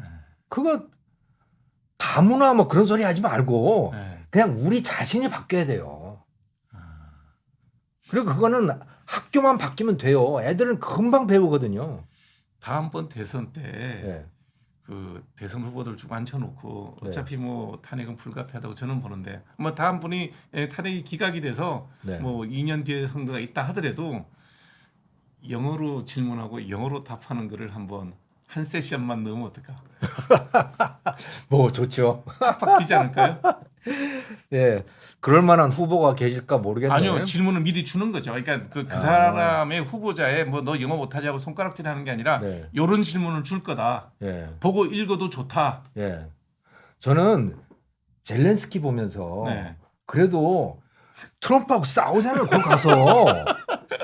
야, 저 정도만 돼도 저건 훌륭하다 저거. 저는 그걸 보고 뭘 느꼈냐 그러면 예. 저 사람이 영어를 할 줄 몰랐으면 차라리 통역이 가운데 꼈으면 저렇게까지는 안 싸울 텐데. 그렇죠. 그럼 못 싸워요. 예. 그러니까 그 이시다 총리 보세요. 네. 이시다 총리 보면 완전히 트럼프 만나는 게 그 저 중국 황제, 옛날에 예, 우리가 청나라 황제 명황제 그거 가서 아련하는 느낌이에요. 저는 아니 뭐 한 번만 말도 안 되니까. 아니 한 번만 쪽팔리면 그래도 4년이 편한데 네. 젤렌스키가 이렇게 대책 없이 최름의 영어를 잘해가지고 왜 저렇게 맞짱을 또 아니 누구나 트럼프를 만나서 영어가 되는 사람이 들으면 화가 나겠지. 예. 그뭐 국가적 자존심도 있고 개인적 자존심도 물론 있겠지만 아 차라리 영어를 몰랐으면 통역을 통해 들었으면 통역이 알아서 좀 이렇게 예. 순화를 시켜주잖아요. 예. 예. 뭐, 그렇죠. 예. 그래서 내가- 내가 꼭 좋은 건 네, 그 장면은 좀 그렇긴 하지만 대통령이 이제 저렇게 돼야겠다는 생각이 들었어요. 네. 그냥 의사소통이 돼야 된다 이제는. 그렇지 않으면 너무 핸디캡이 크다. 아니 우리가 어차피 TV 토론이라는 걸 있는데 그러니까 네. 이 사람이 후보의 영어 역량을 보자는 게 아니라 영어에 대한 애티튜드니까 질문 주고 예. 저기 답은 그대로 읽어도 된다. 그리고 프롬프트 띄어서 읽어도 된다. 영어는 읽을 네. 줄 아니까 아무리 뭐 영어를 안 했다 하더라도 예. 그 정도만 해도 국민들이 받는 충격이 좀 있지 않을까요? 그렇죠. 그렇죠. 네. 예. 제가 그 작년에 지난번 방송에서 말씀을 드렸나 모르겠는데 그 가나자와하고 다카야마 이제 일본 거기를 갔다 오고 거기는 근데 이 시골이기 때문에 노인들밖에 없어요. 가니까 그렇더라고요. 예, 우리하고 비슷해요. 식당 주인도 할머니들이고 선풍기도 뭐 예. 70년대 선풍기가 돌아다니고. 예. 그런데 관광객들은 다 외국인들이에요. 그렇죠. 그러면 그 할머니 식당 주인이 외국인을 맞아서 장사를 하는 거예요. 네. 영어도 잘 못해요. 그래도 잘해요. 장사를 잘하더라고. 네. 웃고 뭐 아주 말도 안 되는 영어 가지고도 하고 저는 그러면 된다고 봐요. 그분들은 그러면 되고 젊은 사람들은 배워서 하면 되고. 그렇죠. 마인드의 문제. 예, 태도의 문제라고 저는 봐요. 아, 참 저기 네. 제 아이디어인데 우리 유권자분들 여기 다 구독자분들이 네. 외국에 계신 분도 있지만 유권자분들이 제 발칙한 생각이지만 좋지 않아요? 영어로 질문하고 답하는 거 한 세션만이라도. 좋죠. 우리 방송에서요? 아니요. 네. 공중파에서 질문 미루고 읽으라요. 이거 너 답도 보고서 읽어도 좋으니 네. 영어로 한번 해보자. 그렇게 할 수 있으면 좋죠. 질문 한 그런데 가지만이라도. 그 영혼을 판다 그러지 않을까 또? 한국인의 영혼을 판다고. 그러니까 그렇게 얘기해버리면 답이 없잖아요. 뭐 영어를 얘기하면 할 얘기가 없어져요. 아니 지금까지 그게 문제인 거예요. 그렇죠. 네. 근데 인도, 싱가포르를 한번 생각을 해봐라. 그 사람들이 무슨 영혼을 팔았냐? 영어를 그렇게 잘하는데 그 사람들의 혼을 과연 뭘 팔았다고 그러느냐? 네. 지금 이제 실리콘밸리에 보면 한국의 그 과고 출신들이 많이 가 있더라고요. 네. 과고 출신들이 많이 가 있고 카이스트 출신들 많이 가 있고. 네. 그러니까 과고나 카이스트에서 현실과 타협한 애들은 의대를 가요. 한국에 있어요. 네. 네. 이제 현실과 타협하지 않고 자기 꿈을 찾아간 사람들은 한국에 못 있고 다 미국 가 있어요. 카이스트 교수 한 명이 갑자기 뭐 미국 출장 갔다가 이제 제자를 만났는데 네. 교수님 오랜만에 뵈네요. 그리고 두두둑 전화했더니 네. 저녁 먹읍시다. 60명이 모이더래요. 그렇군요. 그 동네 다 옹기종 예. 모여있고 교수님 지도를 맞아요. 줬다 그러니까 예. 60명이 모여서 뭐 거의 뭐 동창회 했다 그러더라고요. 예. 그러니까 그 정도로 많이 나가 있는데 이 친구들이 한국에서 그 많은 엔지니어를 데리고 가고 싶어 하는데 문제가 영어라 그러더라고요. 네. 그래서 자신이 없어 안 온대요. 처음에 영어를 못 하니까. 그래서 어떻게 그러면 두렵죠. 한국 친구들을 데리고 가니 그랬더니 너 영어 안 해도 되고 너는 무조건 영어 회의할 때는 그냥 써라. 어차피 이게 언어가 잘 안 되니까 예. 너희가 하는 건 전부 다 읽고 쓸 수 있게끔 메일로 해줄 테니까 그것부터 시작하고 그 다음에 사람 만나는 일은 우리가 다 일단 할 테니까 우리가 받았던 일을 네가 이렇게 지시를 한 걸로 하면 네. 요것만 해주면 된다.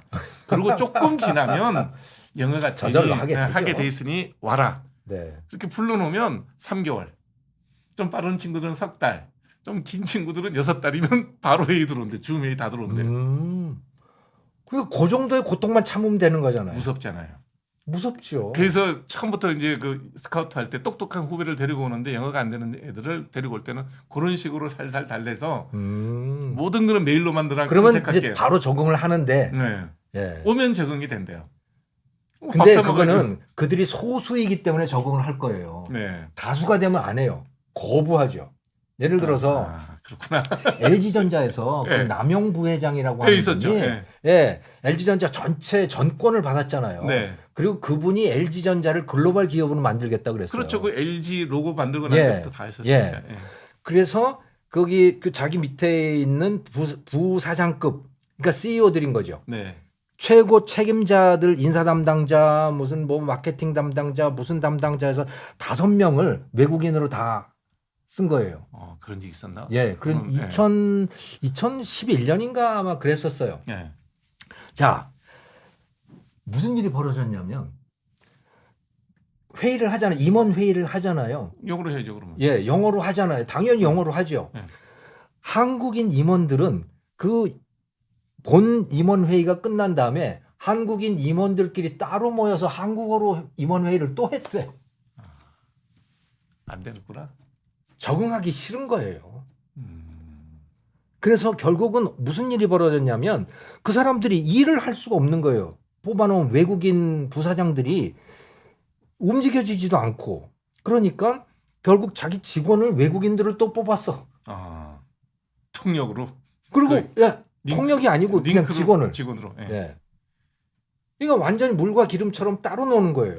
그런 거 보면 현대자동차는 꽤 잘 되나? 현대가 제일 잘하고 있어요 지금. 그게 되니까 계속 제네시스도 그러니까 잘 나가고. 그거 벤치마킹 해야 돼요. 그 사장으로 아예 그냥 경영 이번에 사장으로. 대표이사 사장으로 예. 그 미국인이 왔어요. 그러니까요. 이번에. 예. 그러니까 현대차가 그 정의선 부회장이 굉장히 잘하는데 그러니까 처음에는 기아차가 그렇게 했잖아요. 그 문제였죠. 디자인 쪽으로. 예. 그래서 그 BMW 디자인 담당 하던 그 사람을 데려와서 기아 자동차의 모델을 싹 다 바꿔버렸잖아요. 이미지가 확 달라졌죠. 예. 네. 글로벌 수준으로 쫙 올라갔죠. 그리고 현대차 그렇게 했고 이제는 아예 대표이사 사장 자체를 미국인으로 썼는데 현대차는 잘 적응을 하나 봐요. 그 직원들. 그러니까 직원들이 자꾸 외국 사장님들이나 책임자들이 늘어나죠. 예, 그러니까요. 예. 아주 성공적으로 지금 잘하고 있는 케이스죠. 현대자동차가 잘 나가더라고요. 그래서 예. 보니까 그 미국 현대차도 좀 잘 나가요. 네. 웃어서 못 산대요. 그러니까 기다리는 시간이 너무 예. 길다 그러더라고요. 다 그렇게 돼야 돼요 이제. 아. 다 그렇게 돼야 돼요. 그런데 우리나라 뭐 100대 기업들 임원에 보면 외국인 임원 비율이 1%도 채 안 돼. 안 되죠. 네. 근데 이거를 바꿀 방법은 저는 없다고 보고 학교는 바꿀 수 있다. 학교를 바꾸자. 학교는 바꿀 수 있다. 왜? 원하는 사람들이 있기 때문에. 기업에서 그 글로벌화를 원하는 사람은 오너밖에 없어요. 밖에 없고. 오너밖에 없어요. 그런데 학교에서는요. 모든 학부모가 원하죠. 학생들도 원하고 학생들도 그거 하면 정말 좋아해요. 학교에서 다 해주니까. 예. 네. 그리고 그 요즘에 그 대구 교육청에서 아이비 교육이라고 하는 걸 시작을 했거든요. 네. 인터내셔널 바칼로리아라고 하는 건데 이 본부가 제네바에 있어요. 아. 그러니까 글로벌 교육 프로그램을 한국어화해서 시작을 한 거예요. 대구에 있어요? 대구. 이거 하는 학교가 29개 학교가 이미 하고 있고 100개 넘는 학교가 지금 준비 중이에요. 그거를.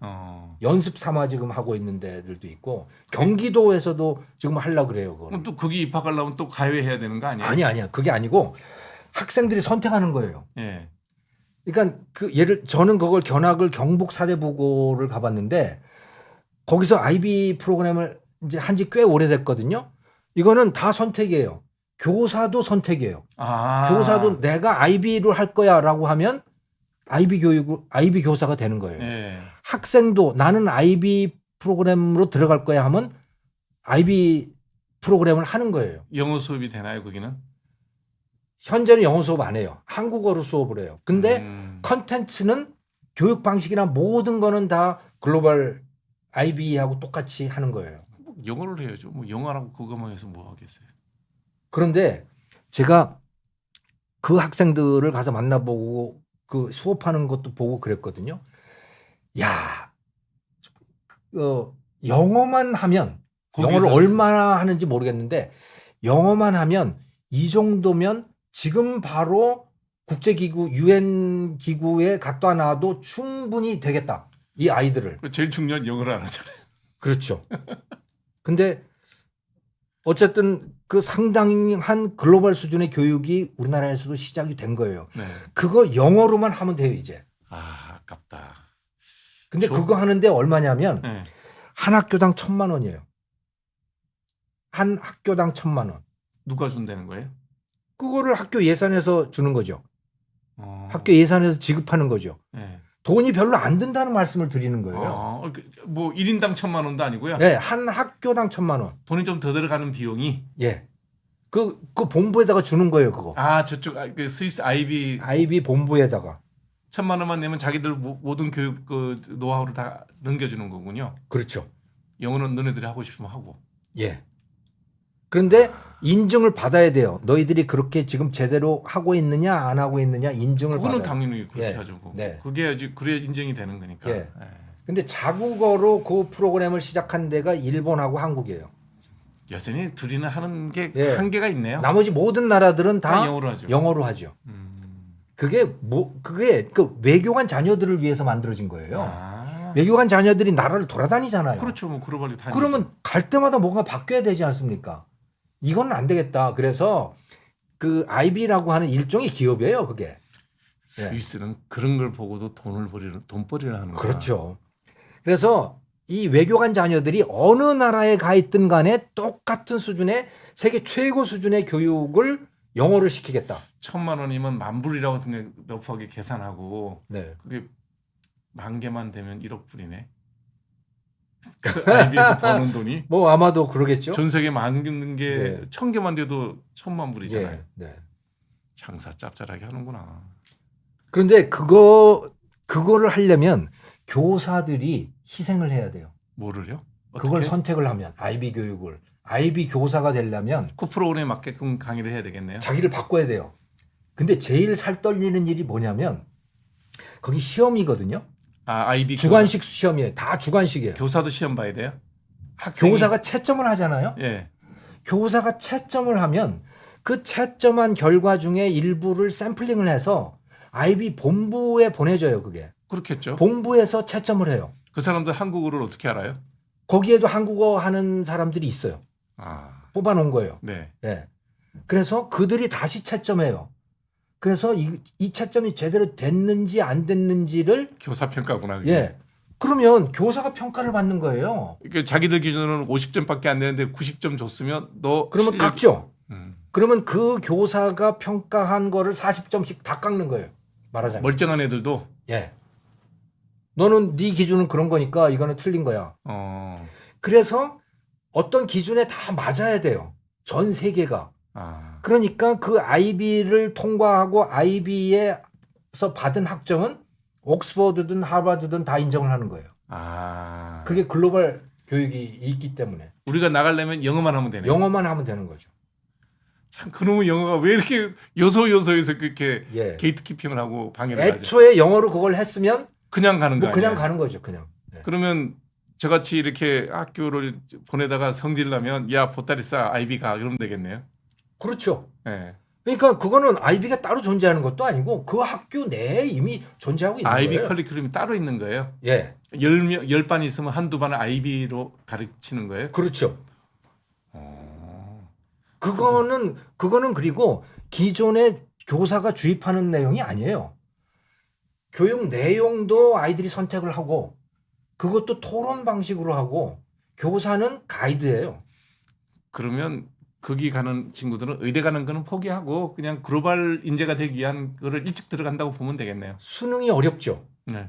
수능 포기한 애들이. 예. 예. 그런데 요즘에 보니까 이게 대학에서 그거를 수시로 뽑는 것 같아. 쟤네들이 나 뽑아보면. 예. 예. 보니까 괜찮은 것 같네. 예. 근데 처음에는 학생들이 이걸 꺼렸거든요. 수능이 안 수능은 되니까. 수능은 안 되죠. 예. 예. 그런데 이제 대학 가는 것도 괜찮네. 그리고 외국 대학을 가려고 하는 애들은 반드시 하는 거고 아니, 이거. 민사고 수업이 그런 수업일 거야 아마. 그렇죠. 예. 그렇죠. 예. 국제 학교 수준인 거예요, 이게. 예. 그러니까. 다만 영어를 안 한다. 아깝다. 영어만 하면 되는데. 아, 근데 모든 학교가 다 그렇게 할 수 있습니다. 교수님 집에 가실 보내드려야 될 시간이 내가 자꾸 시계를 보는 거 10시 반에 나가셔야 되거든요. 예. 예, 집이 예. 멀어서. 예. 교수님 모시고 트럼프의 그 정말 무지막지한 관세 정책에 한국의 경제가 어떻게 될 건가를 걱정을 하다가 결론은 교육으로 또. 그렇죠. 그게 우리의 미래가 달렸으니까. 네. 우리 경제가 거기에 달렸어요. 정말. 네. 안 그러면 똑똑한 사람들 다 나가게 생겼어요, 지금. 네. 나가서 안 들어오게 생겼다고요, 그리고. 네. 네. 그게 저도 생각이 비슷해요. 예. 아니, 안 들어오게 생긴 게 아니라 나간 친구들이 안 들어오고 있어요. 예. 뭐 때문에 들어오겠어요. 안 들어오고 있어요. 네.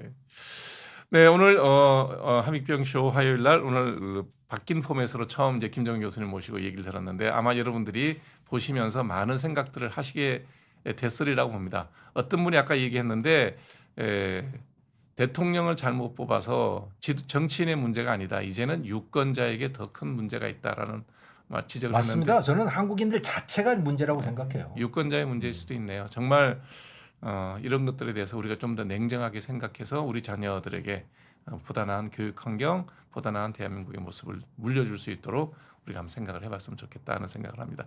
함께해서 좋은 말씀 주셔서 네. 감사합니다. 감사합니다. 고맙습니다. 네, 저는 2부에서 다시 뵙겠습니다.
네, 김종경 교수님 뭐 보내드리고 2부 시작하겠습니다. 2부는 여러분들의 궁금한 사항 질문 주시면 상담을 해드리도록 하겠습니다. 네버골드님 안녕하세요. 약 2주 전부터 얼굴에 붉은 발적이 생기고 이마뺨에 가려움증도 생기고 처음엔 작은 발진인 줄 알았는데 커지면서 피지 분비가 많아진 것 같아요. 네, 지루성 피부염입니다. 아주 전형적인 지루성 피부염에 발진이 도돌돌 튀어나왔다 그러면 여드름까지 생겼다고 보는 게 맞을 거예요. 다른 질환일 가능성은 굉장히 희박합니다. 그래서 한 3일에서 5일 정도 스테로이드를 좀 바르시고요. 그다음에 푹 쉬면 그 지루성 피부염도 좋아지고 약 바르면 원래 스테로이드를 받으면 여드름이 심해지는데 이럴 때 동반되는 여드름은 지루성 피부염 좋아지면서 같이 좋아져요. 그래서 일단 좀 충분한 수면, 그다음에 스트레스 피하고 약 하이드로콜티존이나 데스오엔 정도 되는 거 한 일주일 정도 바르시면 됩니다. 여름철에 자외선 차단제 바르고 비타민 C 기능이 안 좋아집니다. 그렇게는 안 되고요. 자외선 차단제는 진해지는 거, 김이나 주근깨가 진해지는 걸 막는 정도의 수준이고요. 좋아지게 하려 그러면 바르는 약으로 멜라논 크림을 쓰시는 게 좋고요. 그 다음에 좀 더 욕심이 난다 그러면 레이저 치료를 하면 레이저 토닝이죠. 레브라이터 같은 레이저 토닝을 하게 되면 좀 더 좋아집니다. 그러나 두 가지 다 김이나 주근깨 모두 여드름으로 유전적인 요인으로 해서 생기는 거기 때문에 치료가 근본적으로 완전히 재발을 막는 방법은 없어요. 그래서 김이나 주근깨가 있다 그러면 낮에는 아침, 점심 2번 자외선 차단제, 밤에는 미백연고 멜라논 크림 한번 쓰시고요. 그다음에 어떤 친구들하고 중요한 행사가 있다든지 집안의 대소사 중에 결혼식이 있다든지 그렇게 좀 얼굴이 깨끗했으면 좋겠다 그럴 때 일주일 간격으로 한 5번 정도 레브라이트 하면 되게 좋아지죠. 네. 아이스픽 흉터는 그거는 방법은 있어요. 수술을 꼭 한다 그러면 펀치 그라프트라 그래가지고 콕 찍혀 있는 부분을 동그란 펀치로 다 떠내고 꼬매주는 거예요. 그러면 몇 개, 뺨에 한 4개 있는 아이스픽은 해결할 수가 있죠. 그래서 일반적으로 여드름 흉터는 온갖 종류, 아이스픽도 있고 박스형도 있고 롤러 타입으로 생긴 것도 있고 여러 가지 흉터가 있는데 그걸 구별해서 치료하기는 어렵고요.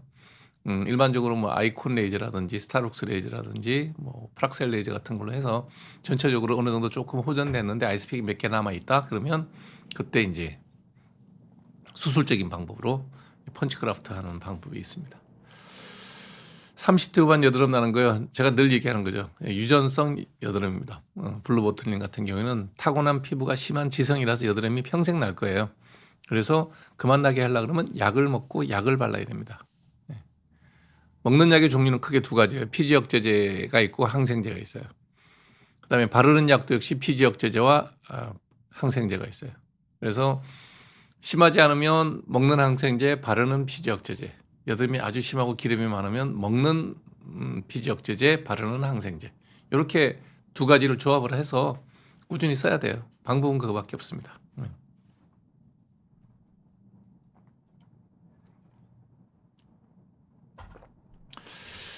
발에 수포가 생긴다. 신발이 맞지 않아서 그렇다. 신발이 맞지 않아서 이게 이제 물집이라는 게 종류가 여러 가지예요. 아주 그냥 쌀알크게 물집도 있고 넓은 수포도 있죠. 큰 수포.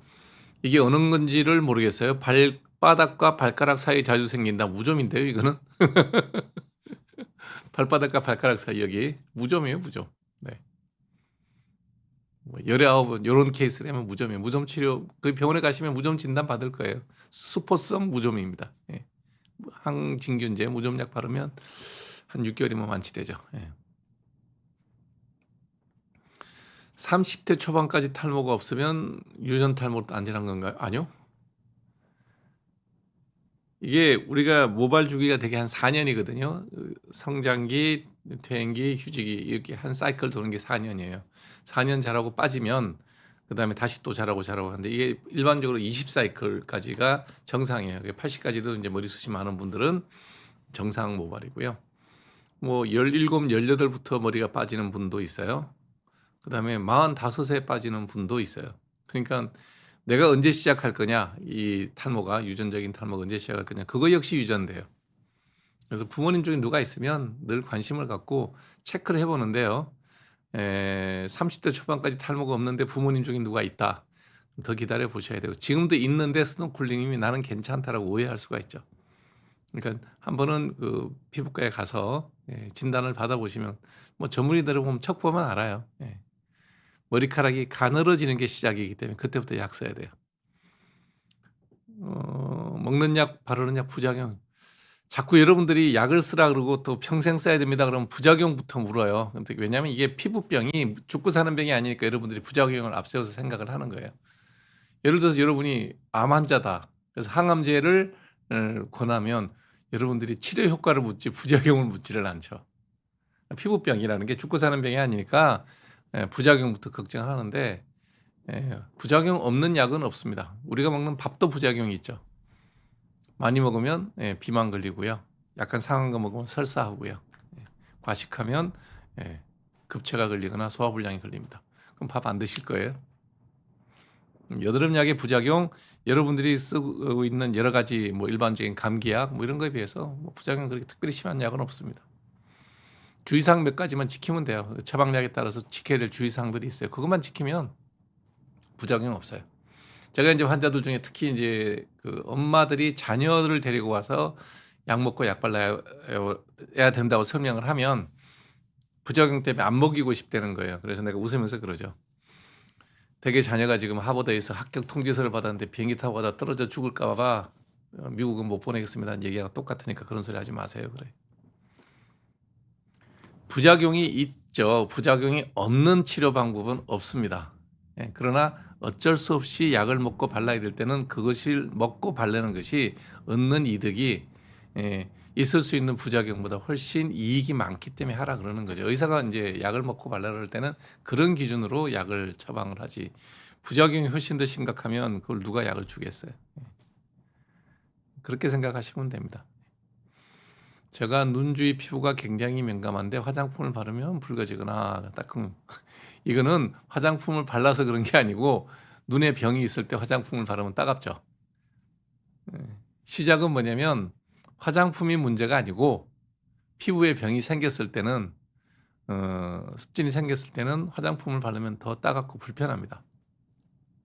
그래서 왜 그러냐, 눈 주위에 피부염이 왜 생겼냐, 그거는 이제 진단을 해봐야죠. 진단을 해서 어떤 이유로 병이 생겼는지 그 병을 치료를 하면 화장품하고는 무관하게 깨끗한 피부를 유지할 수가 있죠.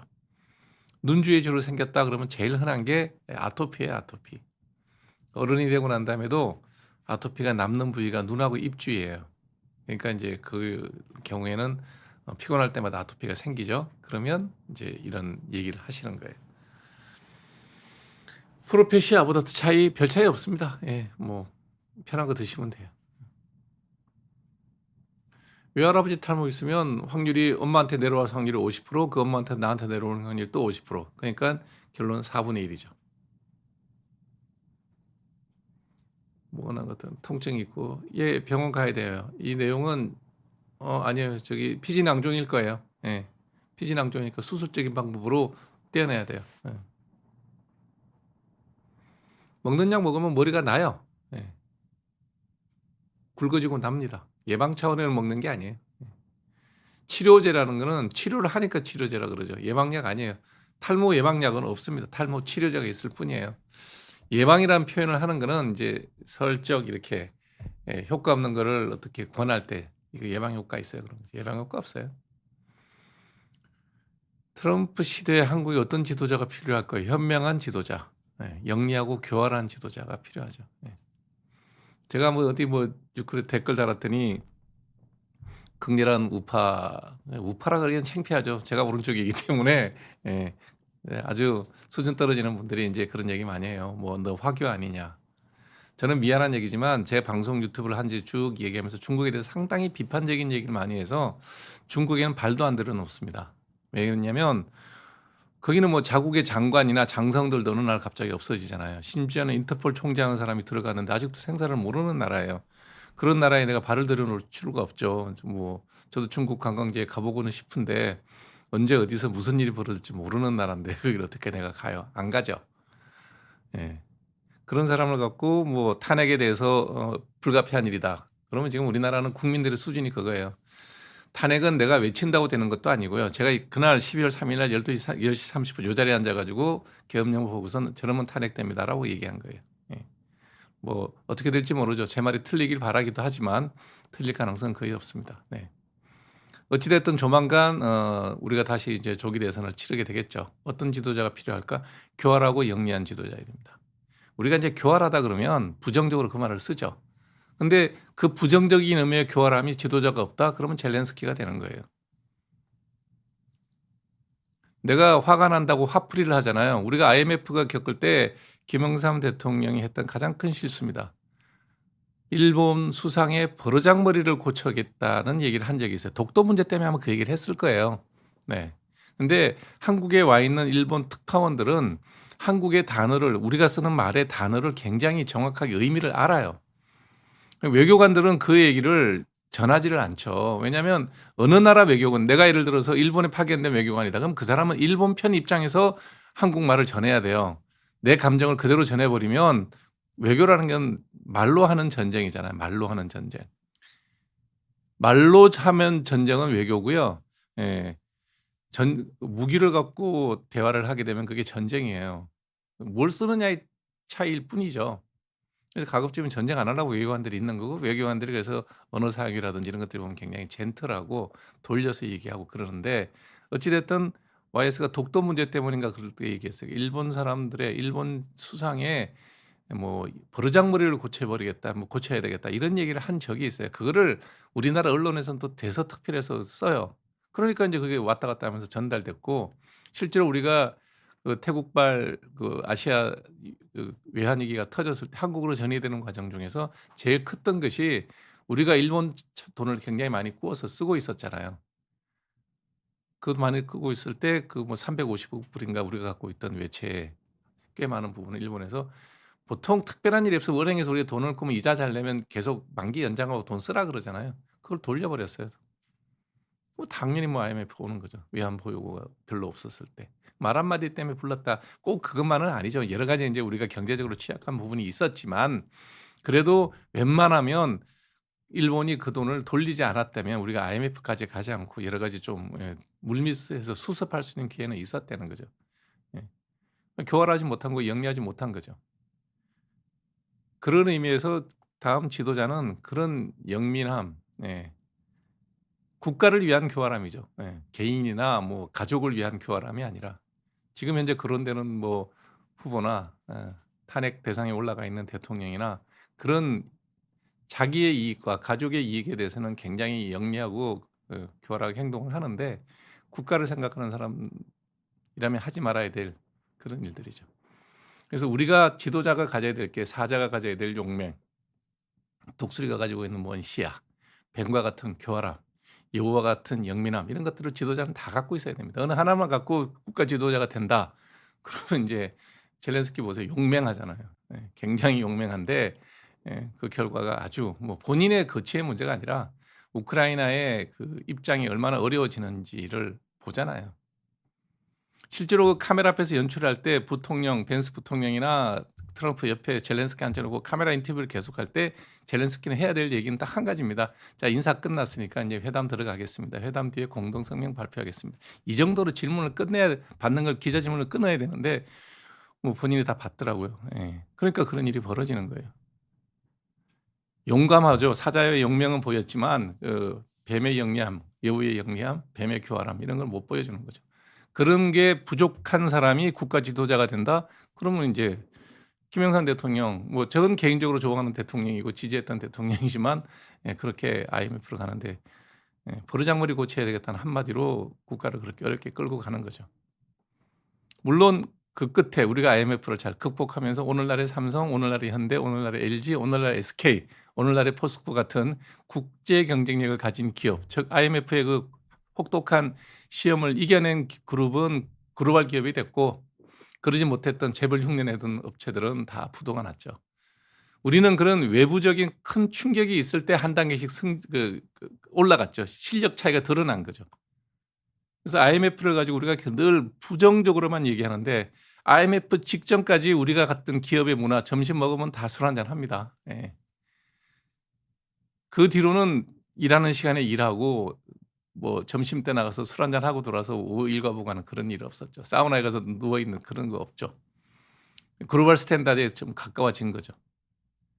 그래서 지금 겪는 이런 모든 고통, 우리가 지금 겪고 있는 이런 문제들도 긍정적으로 극복을 하면 아까 이제 교수님 말씀하셨다시피 영어 교육을 더 표준화하고 우리 학생들에게 글로벌 마인드를 심어주게 되면 또 우리가 더 큰 성장할 수 있는 나라가 될 수도 있겠죠.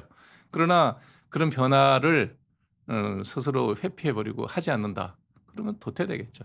망하지는 않습니다. 이미 우리가 1인당 GDP가 35,000달러 가까이 되고 그다음에 이 정도 경제 규모라면 배로 치면 항공모함은 안 돼요. 항공모함 수준은 아니지만 꽤 큰 순양함 정도는 됩니다. 웬만한 뭐 태풍이나 웬만한 의뢰 공격 한두 방 맞는다고 그냥 바로 뒤집어지는 연안 초계함 수준은 넘어섰고요.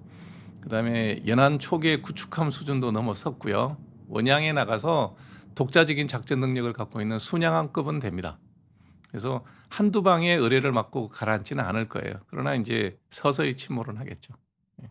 그래서 정말 영민하고 용감하고 시야가 먼 그리고 뱀과 같은 지혜, 여우와 같은 그런 영리함이 있는 지도자, 그런 지도자가 된다 그러면 우리는 언제든지 다시 일어날 수 있다. 저는 그렇게 봅니다. 트럼프는 그런 사람입니다. 제가 볼 때는 그래요. 저는 뭐 트럼프가 대통령 될 거라고 이미 오래전부터 얘기해서 욕도 많이 먹었는데 뭐 되죠. 왜냐하면 미국이라는 현재 나라가 갖고 있는 여러 가지 부담으로 볼 때는 트럼프라는 사람이 될 수밖에 없다.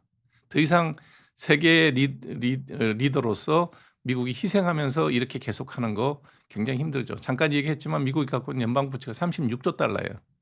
지금같이 4.5% 미 10년물 국채금리로 따지면 1년에 1조 6,200만 달러. 미 연방 예산이 한 7조 정도 되니까 연방 예산의 22%가 빚 이자로 나갑니다. 물론 미국은 발권 국가이기 때문에 얼마든지 달러를 찍어낼 수 있지만 그렇게 되면 인플레이션도 견디지 못하죠. 한계가 있다는 거예요. 그러니 빚을 갚아야 될 겁니다. 어느 부분까지는. 그리고 미국의 국채 금리를 낮춰야 됩니다. 그래서 미국은 금리를 낮추기 위해서 일정 부분의 경기 후퇴도 감내할 수밖에 없습니다. 그래서 경제가 어려워질 가능성이 굉장히 높죠. 근데 우리가 수출로 먹고 살아야 되니까 이런 상황에 대한 대비를 해야 되는 거죠. 교수님 아까 말씀하셨을 때 우리가 이런 변화가 늘 외부에서 있을 때 외생 변에서 우리가 적응을 잘 하려면 우리 학생들이 교육이 잘 돼서 이런 상황에서는 저기서 돈을 벌고 이런 상황에서는 여기서 돈을 벌고 왔다 갔다 할 수 있는 그런 유연한 능동적이고 유연하고 변화에 잘 적응할 수 있는 학생들을 만들어내야만 된다. 지금까지 방식으로 박정희 대통령이 설계했던 중화학공업, 이병철 회장 때 투자했던 그런 반도체 이걸로는 더 먹고 살기는 힘들다. 지속 가능하지 않다는 얘기를 하신 거죠. 뭐 저랑은 이렇게 방송에서 가끔 교류하지만 김정은 쌤 내용을 유튜브에 가서 보시면 이런 얘기를 굉장히 많이 하세요. 다양한 형태로. 그런 것도 보시고 여러분들이 국가 미래에 대한 설계를 좀 하시고 걱정해 주시면 좋겠죠. 네. 밥 먹고 나서 관자놀이 부분이 붙는다? 그래서 처음 보는데요. 근육에 관한 문제인가? 피부병하고 별 상관없는데 부기가 금방 가라앉는다면 크게 문제 안 삼아도 될 것 같아요. 네. 코에 블랙헤드 털이 있는데 그거는 다 똑같습니다. 크리오신 바르고 녹이면 됩니다. 제모할 필요 없습니다. 다 모공마다 털이 하나 다 있어요. 그래서 크리오신을 잘 바르면 대개는 다 녹아 나오고요. 정 안 나오면 한 번 살짝 짜면 됩니다. 뭐 레이저 할 필요는 없습니다. 여드름에 탈모좀 다 개발됐어요. 다 개발된 거예요. 지금 얘기했던 방식으로 먹고 치료가 돼서 완치가 되느냐 그런 건 없습니다. 그건 유전자 치료를 해야 되겠죠. 그러니까 여드름 유전자 그다음에 아까 무슨 얘기했죠? 탈모 유전자를 해주는 유전자 치료를 해야 되는데 그거는 뭐 시험이 좀 더 걸리겠죠. 그리고 그 유전자 치료가 효과가 안정성이 확립돼야 가능하겠죠. 현재 의학에서 하고 있는 모든 거는 약으로 컨트롤되면 치료됐다 그래요. 당뇨도 유전자 치료하면 당뇨의 한 80% 90%가 유전이기 때문에 유전자 치료하면 되겠죠. 근데 우리가 그걸 갖고 목표로 하지는 않죠. 약을 써서 혈당이 컨트롤되면 치료제가 개발됐다 그러죠. 그러니까 진명국님의 그 기준으로는 유전자 치료 외에는 없다. 현재 약으로는 계속 약을 먹고 발라야 된다라고 생각하시면 됩니다. 네, 아토피 20살 디페젠트 인디케이션 됩니다. 네. 이게 8년째 고생하고 있고 대학병원에서만 쓰는 약이에요. 이 약이 이제 이뮤노모듈레이터에서 인터루킨 7번, 18번인가 억제하는 약이거든요. 그래서 디피젠트를 맞으면 인디케이션이 되면 보험이 돼요. 근데 면적이 아주 넓고 심하지 않으면 보험이 안 되기 때문에 질병이 심한 상태일 때, 이제 막 아토피가 심해진 상태에서 대학병원을 가서 평가를 받아야 그 아토피 스케일이 있어요. 점수 매기는 스코어가 있어요. 아토피 스코어가 점수가 높게 나오면 의료보험이 됩니다. 예, 되게 좋아요. 효과는 부작용도 별로 없고. 예. 파란 후드티요. 네, 감사합니다. 왼쪽 볼이 빠지고 내려가는 느낌이다. 레이저 리프팅요. 나이가 캐스리님이 예를 들어서 50대 후반이다. 그러면 저는 성형 수술하라고 권해요. 레이저 하는 것보다. 40대다 레이저 한번 해보세요. 이게 처진다는 얘기거든요. 이거 나이 50 넘어가서 생기는 정도면 수술해서 당겨야 됩니다. 네, 이렇게. 그게 제일 비용 대비 효과가 좋습니다. 레이저 제모하고 난 다음에 전 빼기 일주일 지나면 하시면 됩니다. 네, 일주일 지나세요. 동시에 하지 마세요. 종기로 열나죠. 종기 열납니다. 근데 종기가 국소적으로 열이 나는 건 당연한 일이고요. 전신에 열이 났다는 얘기는 종기가 터져서 외부로 벌써 균이 퍼지고 있어요. 18일 날 병원 예약이라고요? 아니요, 그러면 안 돼요. 동네 병원 가서 일단 항생제라도 먹는 항생제라도 처방을 받아서 드시는 게 좋습니다. 전신 발열은 예를 들어서 뭐 팔에 종기가 이렇게 생겼다. 그걸로 전신 발열 났다 그러면 이 종기가 터져서 피 속으로 아니면 임파관 쪽으로 세균들이 퍼지고 있다는 얘기예요. 전신 발열은 일반적인 종기에서는 없는 일입니다. 그 자리가 로컬 히트니스는 있을 수 있죠. 그래서 전신 발열이면 빨리 내일 아침이라도 병원 가셔야 됩니다. 피부 낭종이 이제 주머니를 열어서 빼내서 꼬매줘야 되거든요. 그래서 사이즈가 되게 크면 그리고 이렇게 목이라든지 이런 데 있다 그러면 일반외과 가셔야 돼요. 왜냐면 그거는 일반외과 선생님이 제일 잘해요. 그다음에 얼굴에 생겨서 흉이 조금이라도 생기면 안 되겠다 그러면 성형외과가 좋아요. 그다음에 요즘에는 얼굴이나 이렇게 뭐 이런 데 생겨도 피부과 원래 내과에서 떨어져 나온 과라서 되게 수술은 잘하지는 않는데 피부과 전문 의사님들 중에서 피부외과만 따로 스페셜티로 공부하신 분들이 있어요. 강남 세브란스의 조미경 교수인가 제가 우리 후배님인데 성함은 좀 잊어버렸어요. 강남 세브란스의 피부외과 전문한 선생님 계세요. 그러니까 피부암이라든지 피부에 생긴 이런 낭종 같은 수술을 많이 하죠. 네. 킴이랑 잡티 일주일에 한 번씩 1년 가까이 아니요 1년이 아니라 평생 다녀야 돼요. 레이저 하는 거는. 예. 간단한 방법 멜라논 크림 바르시면 되죠. 갈색 반점이 있을 때 동양인은 멜라논 크림 쓰시면 일반적으로 되게 좋아요. 예. 1년에 한 번 가서 일주일에 한 번씩 1년을 가면 50번 가는데 50번 갔다고 낫느냐? 아니요. 제발해요. 그러니까 약 바르시는 게 원칙이고요. 레이저 하는 거는 이제 어떤 큰 일이 있을 때 뭐 다음 달에 고등학교 동기들 오랜만에 만나는데 얼굴이 좀 좋아 보이길 원한다. 그러면 뭐 일주일에 한 번씩 한 5번 쭉 하고 가시면 오랜만에 보는 친구들이 너 얼굴 되게 깨끗해졌다. 이런 소리 듣고 한 달 지나면 다시 되돌아와요. 눈 옆에 뭐가 만져져서 여드름이 낭종일 것 같은데요. 한 개가 났다 그러면 한 개 난 거 보고 여드름이라 그러지는 잘 않는데 다른 부위에 여드름이 있었겠죠? 그래서 약을 먹는 약 바르는 약을 같이 주지 않았을까요?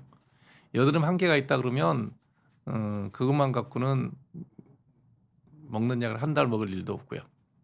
다른 데 병이 있었을 가능성이 많아요.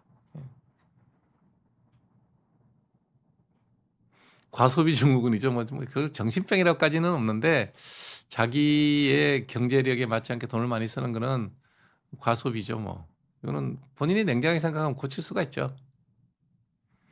선크림을 발라야 되는 부위는 없어요. 얼굴에 노출이 많으니까 얼굴에 바르고 손등에도 노출이 심하니까 바르고 노출되는 부위에 바르면 자외선을 다 막을 수가 있는데 반대로 이제 어느 정도 또 우리가 피부에 햇볕을 받아야 될 필요가 있으니까요. 여름에 같은 경우에는 팔다리는 좀 이렇게 자외선에 노출되는 게 비타민 D 합성에도 도움이 되고 그러니까 하는 게 필요도 하죠. 그래서 얼굴 같은 경우는 너무 1년 내내 노출되니까 바르는 게 좋고요. 네.